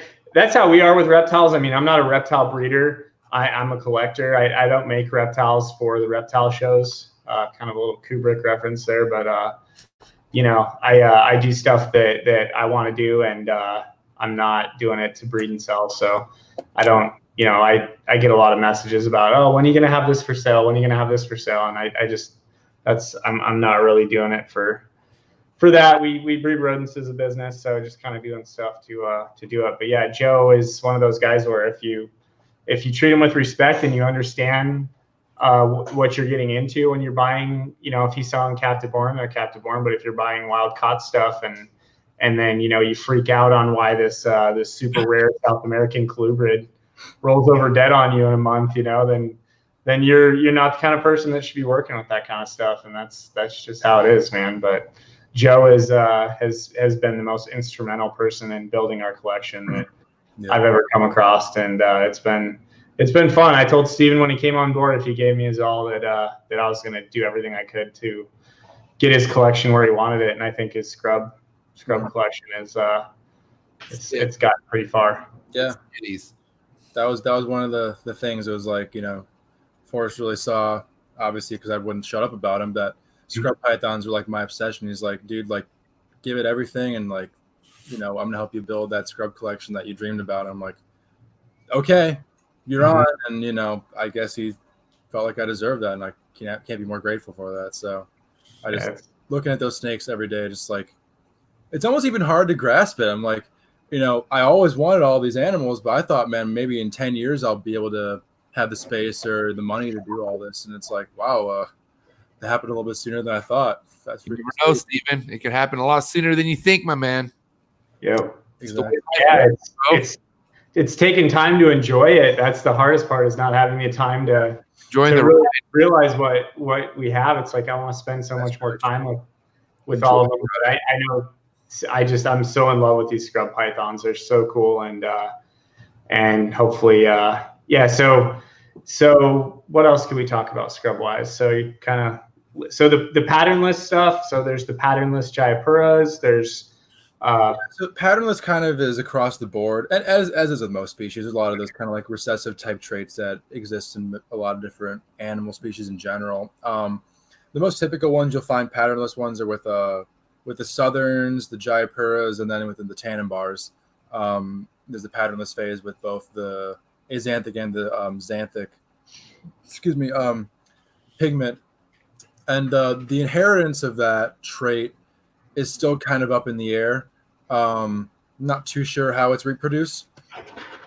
Referencing one of our previous guests, Patrick Holmes, I was lucky enough to acquire a pair of southern scrubs from him back at the Arlington show. Traded in one of the green trees I produced for that, for those two. And those are F2 captive bred from parents that carry this recessive, like, it's almost like a granite type gene. It's really, really interesting. The color is a lot more vibrant and beautiful, a lot more like a rust orange, really, really like spectacular colors. And they have this super interesting, like really granite's the only way to put it, kind of pattern. It's a lot more like kind of jagged and like smaller pattern than a typical southern would have. So, those things are going to be a while before they're breeding, but it would be great to, get a clutch and then see every single baby out of that clutch have that phenotype. And, see if there are genetic mutations in scrub pythons. I know there's this picture that's, kind of legend that's going on Facebook of it looked like a caramel albino barneck in PNG. And, man, that thing looked just freaking wild. The bars are almost like a maroon type color, and the tan was like a little bit lighter and more vibrant. I don't think, from what I know, that animal didn't make it. But just knowing like stuff like that's out there is just really exciting, Hell yeah, there's a lot of shit out there. Yeah, there's probably some new species, I'm sure, out there that are yet to be discovered. And different islands out, in Papua New Guinea and Indonesia, a lot of these species were found. Like, Forrest, isn't the story that the Halmahera scrub pythons were discovered on a quest for a type of monitor lizard? Were they for like the tricolor monitors? Yeah. I think it was with what's his name, Frank Uwanaway, and I think Cameron was on the expedition. Maybe Dave Barker. Was on the expedition, and they found those, and or the Savu python story. How there had been rumors of one of those, and Cameron made the trek all by himself to go stay on Savu Island for a couple of weeks, and was riding around on the one motorbike on the whole island for like just as he left, they had finally found one or something like that, or like right as they were gonna leave. Yeah. There's still so much out there to be discovered, and to be involved in making a story like that would just be so exciting. Just epic. That feeling of making history. That's what does it for me, is the fact that these guys that we're getting to the point where there's not as much of that going on, but the fact that we can still talk to guys that were part of the Wild West of reptile discovery, us getting to meet Professor Jonathan Campbell, probably, one of the most successful herpetologists of our time. He's described over 100 species of reptiles. He's been to the sketchiest parts of the world, and has 10 species named after him. And it's like, these are accessible people that will talk to you. And species named after somebody, that's fucking iconic, bro. Yeah, it's beyond. I mean, it's like you can't even fathom that level of name something. That is so sick. I would come up with the most craziest names. Mm-hmm. I can't believe the people that this industry has exposed me to, and how approachable and cool they were, just because I asked them for their time, and they gave it to me. So this brings me to my question for Steven. If you could sit down one-on-one with anybody who's fucking still alive and breathing, or somebody who's not still alive and breathing, anybody, if you could sit down and have a conversation with somebody, who would it be? Like anybody or in this world of reptile? Anybody, period. Jeez. That's Heavy. wow, that's quite the question. Big deep. I think if we're looking just into this world of reptiles, I probably would say Bill Brandt. Who? Bill Brandt from Gourmet Rodent, probably the best business mind in the history of reptiles. Wow. Just to hear his thought process, is I'm coming up in this game and I have this amazing opportunity to see and manage such a large operation here, see where like his perspective on where he was when he was in my shoes, how he advanced himself and his business and, the industry in general, especially when, he was getting into it in its infancy and, being the grassroots of that. And, like I'm here now once it's already established and with, guys like Brian and Miguel, it's starting to go mainstream, like how that's different now. I feel like I would have, an infinite number of questions for that guy. I could probably talk to him for hours and just learn so much. What about you, Forrest?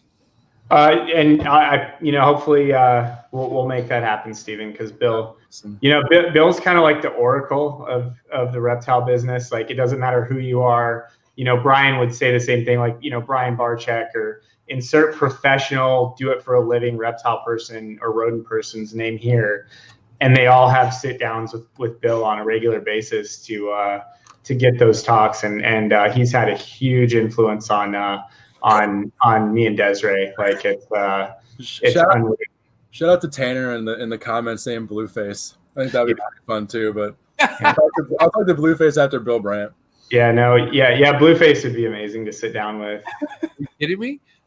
Yeah, that guy? Yeah. Yana Blueface? What's that? Yeah. Blueface? Yeah. That's Steven's favorite rapper, dude. Are you kidding me, Steven? We're gonna talk later. Yeah. You're fired if you're not a Blueface fan. I'm firing you from your own show. Oh man. Anyway, Lucas is on the Blueface bandwagon too. What about you? Who if you could have a sit down, ultimate sit down with anybody, and you could bring them back from the dead if they're not here anymore? Who would you have? Who would you have that one-on-one sit down with? Oh wow. 5 seconds. You gotta give me a minute here. You. Miguel Garcia, isn't it? Miguel will be no. I mean, I've got to sit down with Miguel, and I definitely want to sit down with him more and pick his brain more. But I'm just kidding. No, probably maybe like one of the Cope, who the Cope's pit viper, Abronia, Rita, one of the more successful herpetologists and paleontologists. He's kind of part of like the Bone Wars when they were him and this other prominent scientist at the time were fighting to name all the dinosaurs for the first time. This guy, wow. he's very, very eccentric, had a major part that the most well-known herpetological journal where most journals are published first, called Copia. It's named after Cope. So I would say probably him for herpetology. And then as a human being, that's definitely have to be a rapper of some sort. Maybe Guru from Gangstar. That'd be cool. Him, bro. Yeah, that's pretty heavy. Guru. Yeah. I would want to chop up with because that's just pioneer in so many different aspects in the East Coast rap game. Yep. Yeah. Right. I could talk forever on that, but you and me both. That's pretty heavy. Someone outside of reptiles for me, I think, would be LeBron James. LeBron James. Speak of somebody who's like, that's awesome, bro. That's what he wanted to do, and he's like, I'm gonna do everything it takes to be the best. He's to be the best, and then build a brand worldwide, and like business opportunities outside of basketball, and just someone who stayed on that track the whole time, not been swayed. Inspiration just in general, but especially in that world. Yeah, LeBron James is he is who he is. He's iconic. He's he's in his era of basketball. He's the greatest. I mean, there's no other LeBron James. I don't give a shit what you say. You know what I mean? And like his whole story and all that. It's pretty awesome. Not gonna lie. What about you, MJ? For me, this question for us. Michael Jackson. Michael Jackson. Yeah, 100%. Oh man, I know he wouldn't fuck with me. Let's just say if I had to meet him when I was on your age, yeah. the guy just acts. He's a young. He never had childhood. Leave him alone. You know what I mean? Just a fucking Jesus Christ. But think about how iconic he was with the music. You know what I mean? It's just I watch Jackson 5s, all that other stuff. I'm a huge Michael Jackson fan. Huge Michael Jackson fan. But actually, I'm just kidding. It would actually be Mac Dre. Mac Dre. Okay. 100% Mac Dre. Yeah, you love Mac Dre. That's awesome. Mac Dre. He's the best rapper to ever leave this earth. Yeah. Before anything else, before Lily, I was Islamic. That was my religion. Okay.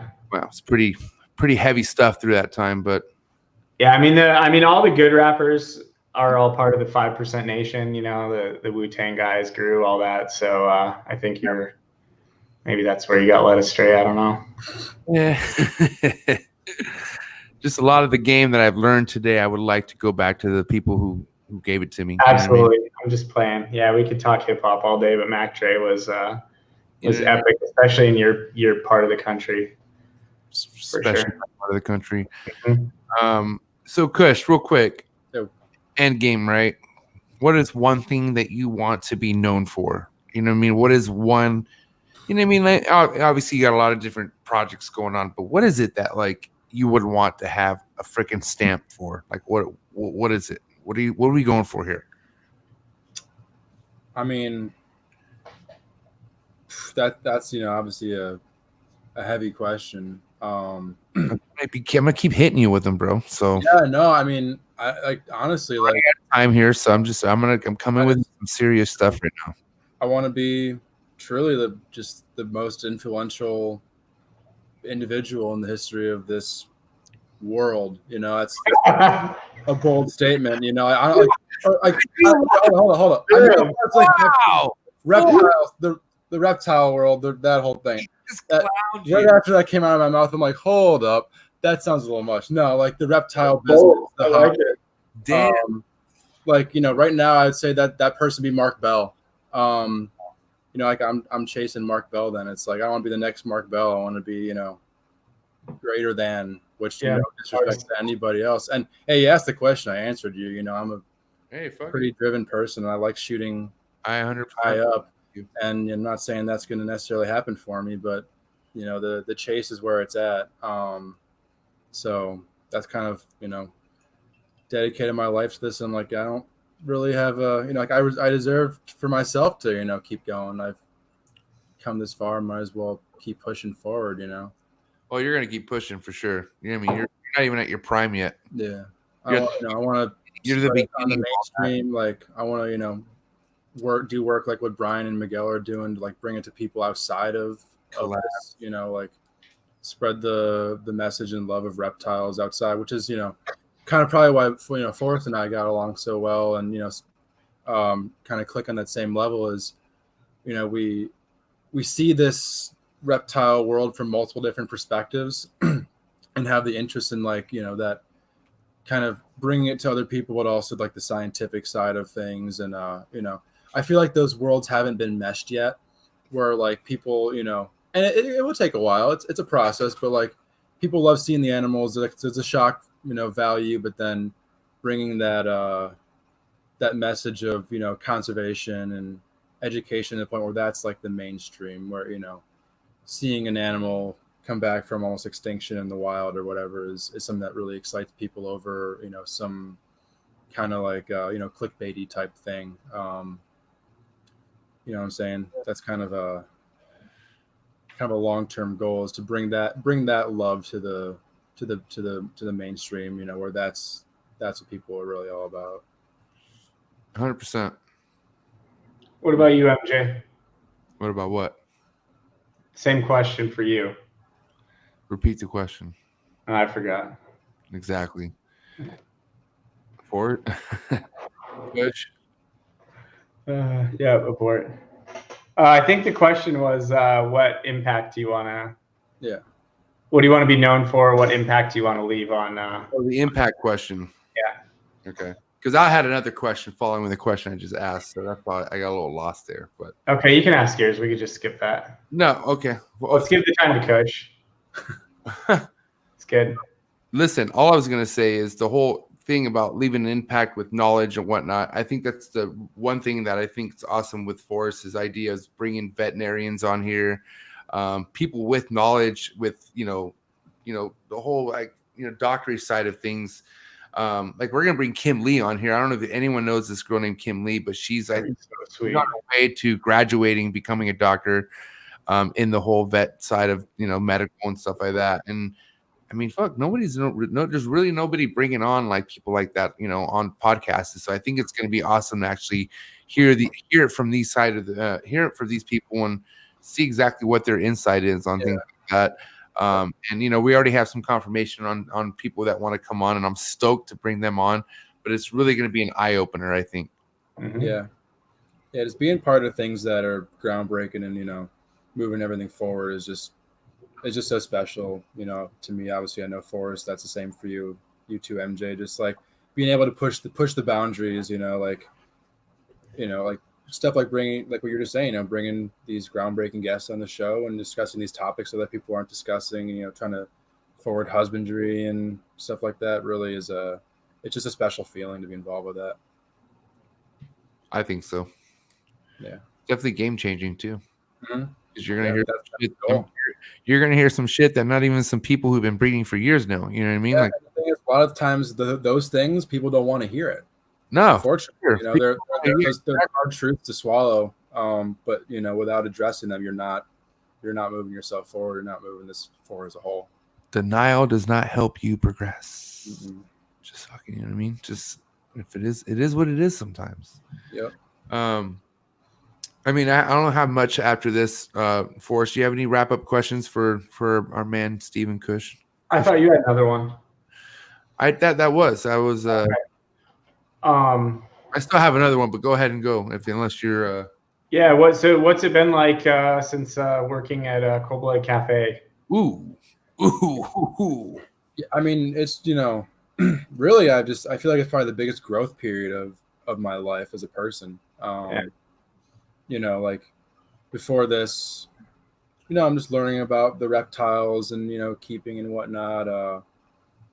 But like being here, leaving the house like as just a personal part of my life. Like I'm in this generation of kids that will go to college, then they'll come live at home until they're 25 or whatever.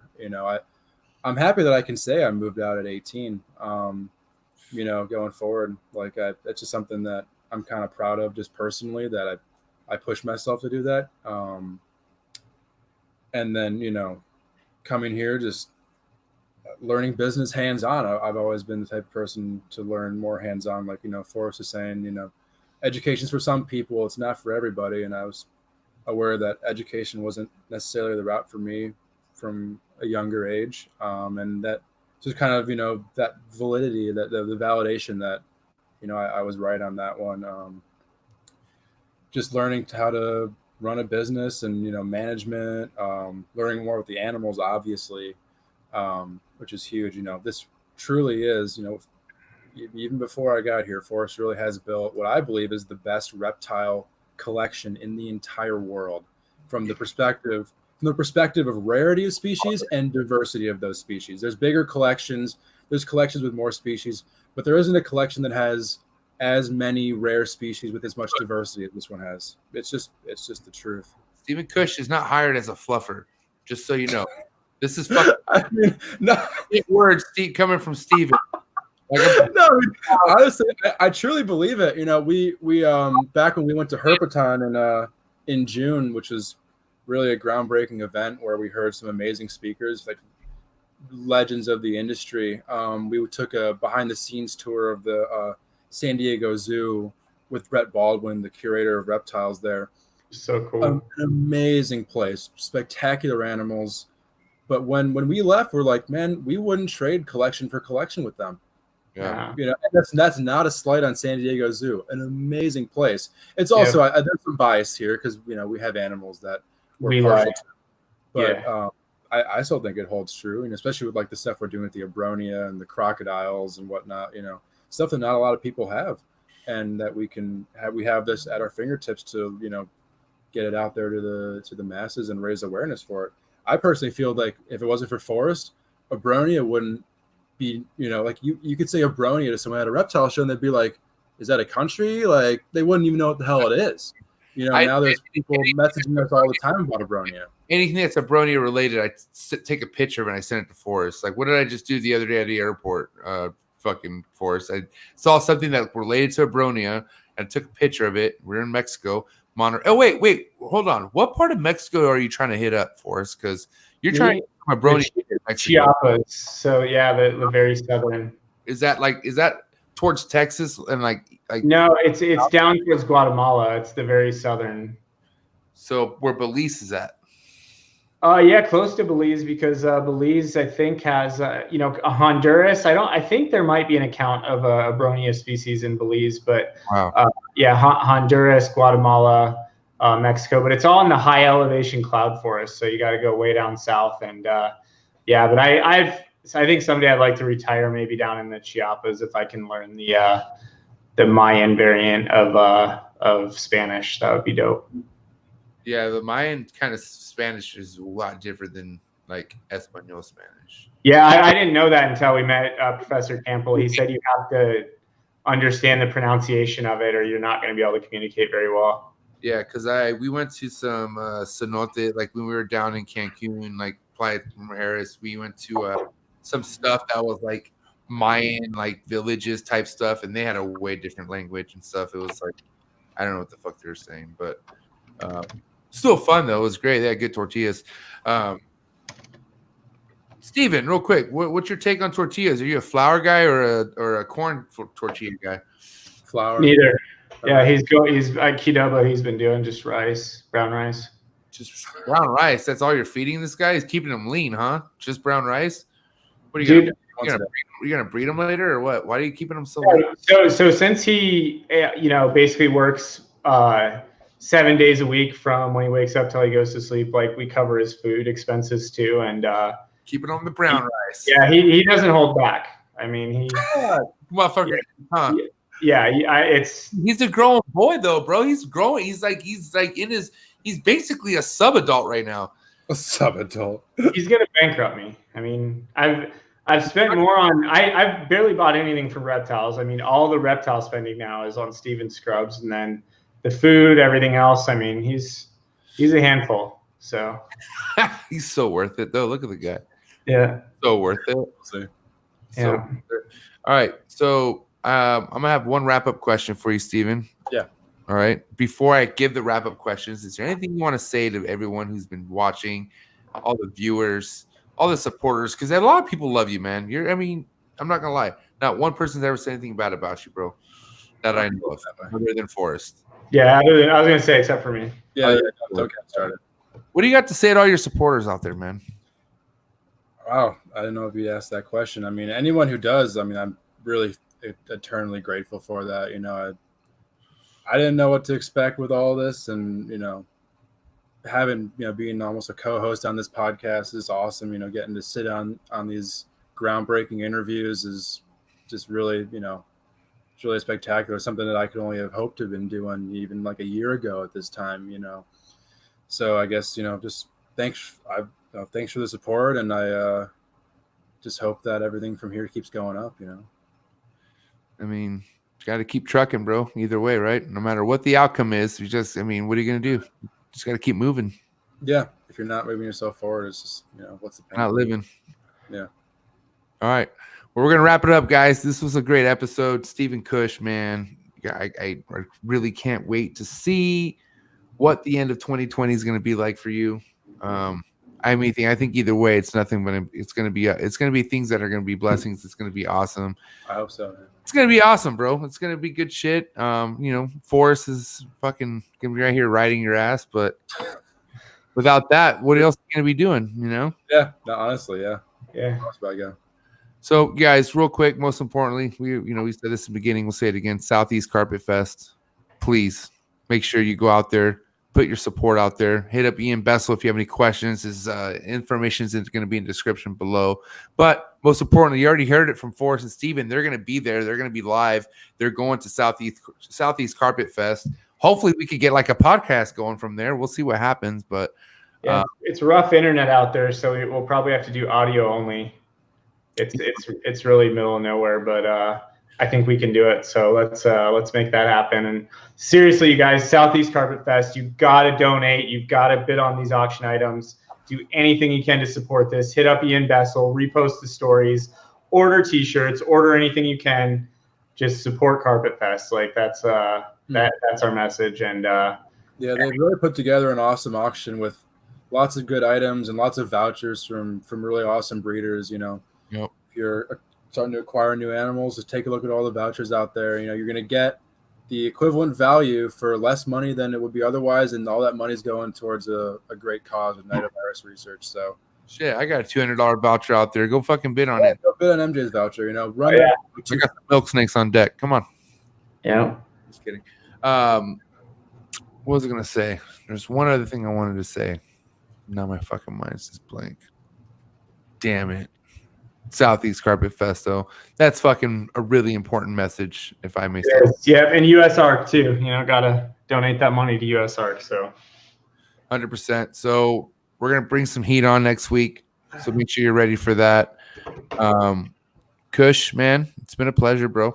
Yep, thank you for having me, man. You're somebody who's highly respected in the game. 100%. And shout out to Desiree. Shout out to Desiree. Being a fucking mom. That's, just as there she is. Hi, Desi.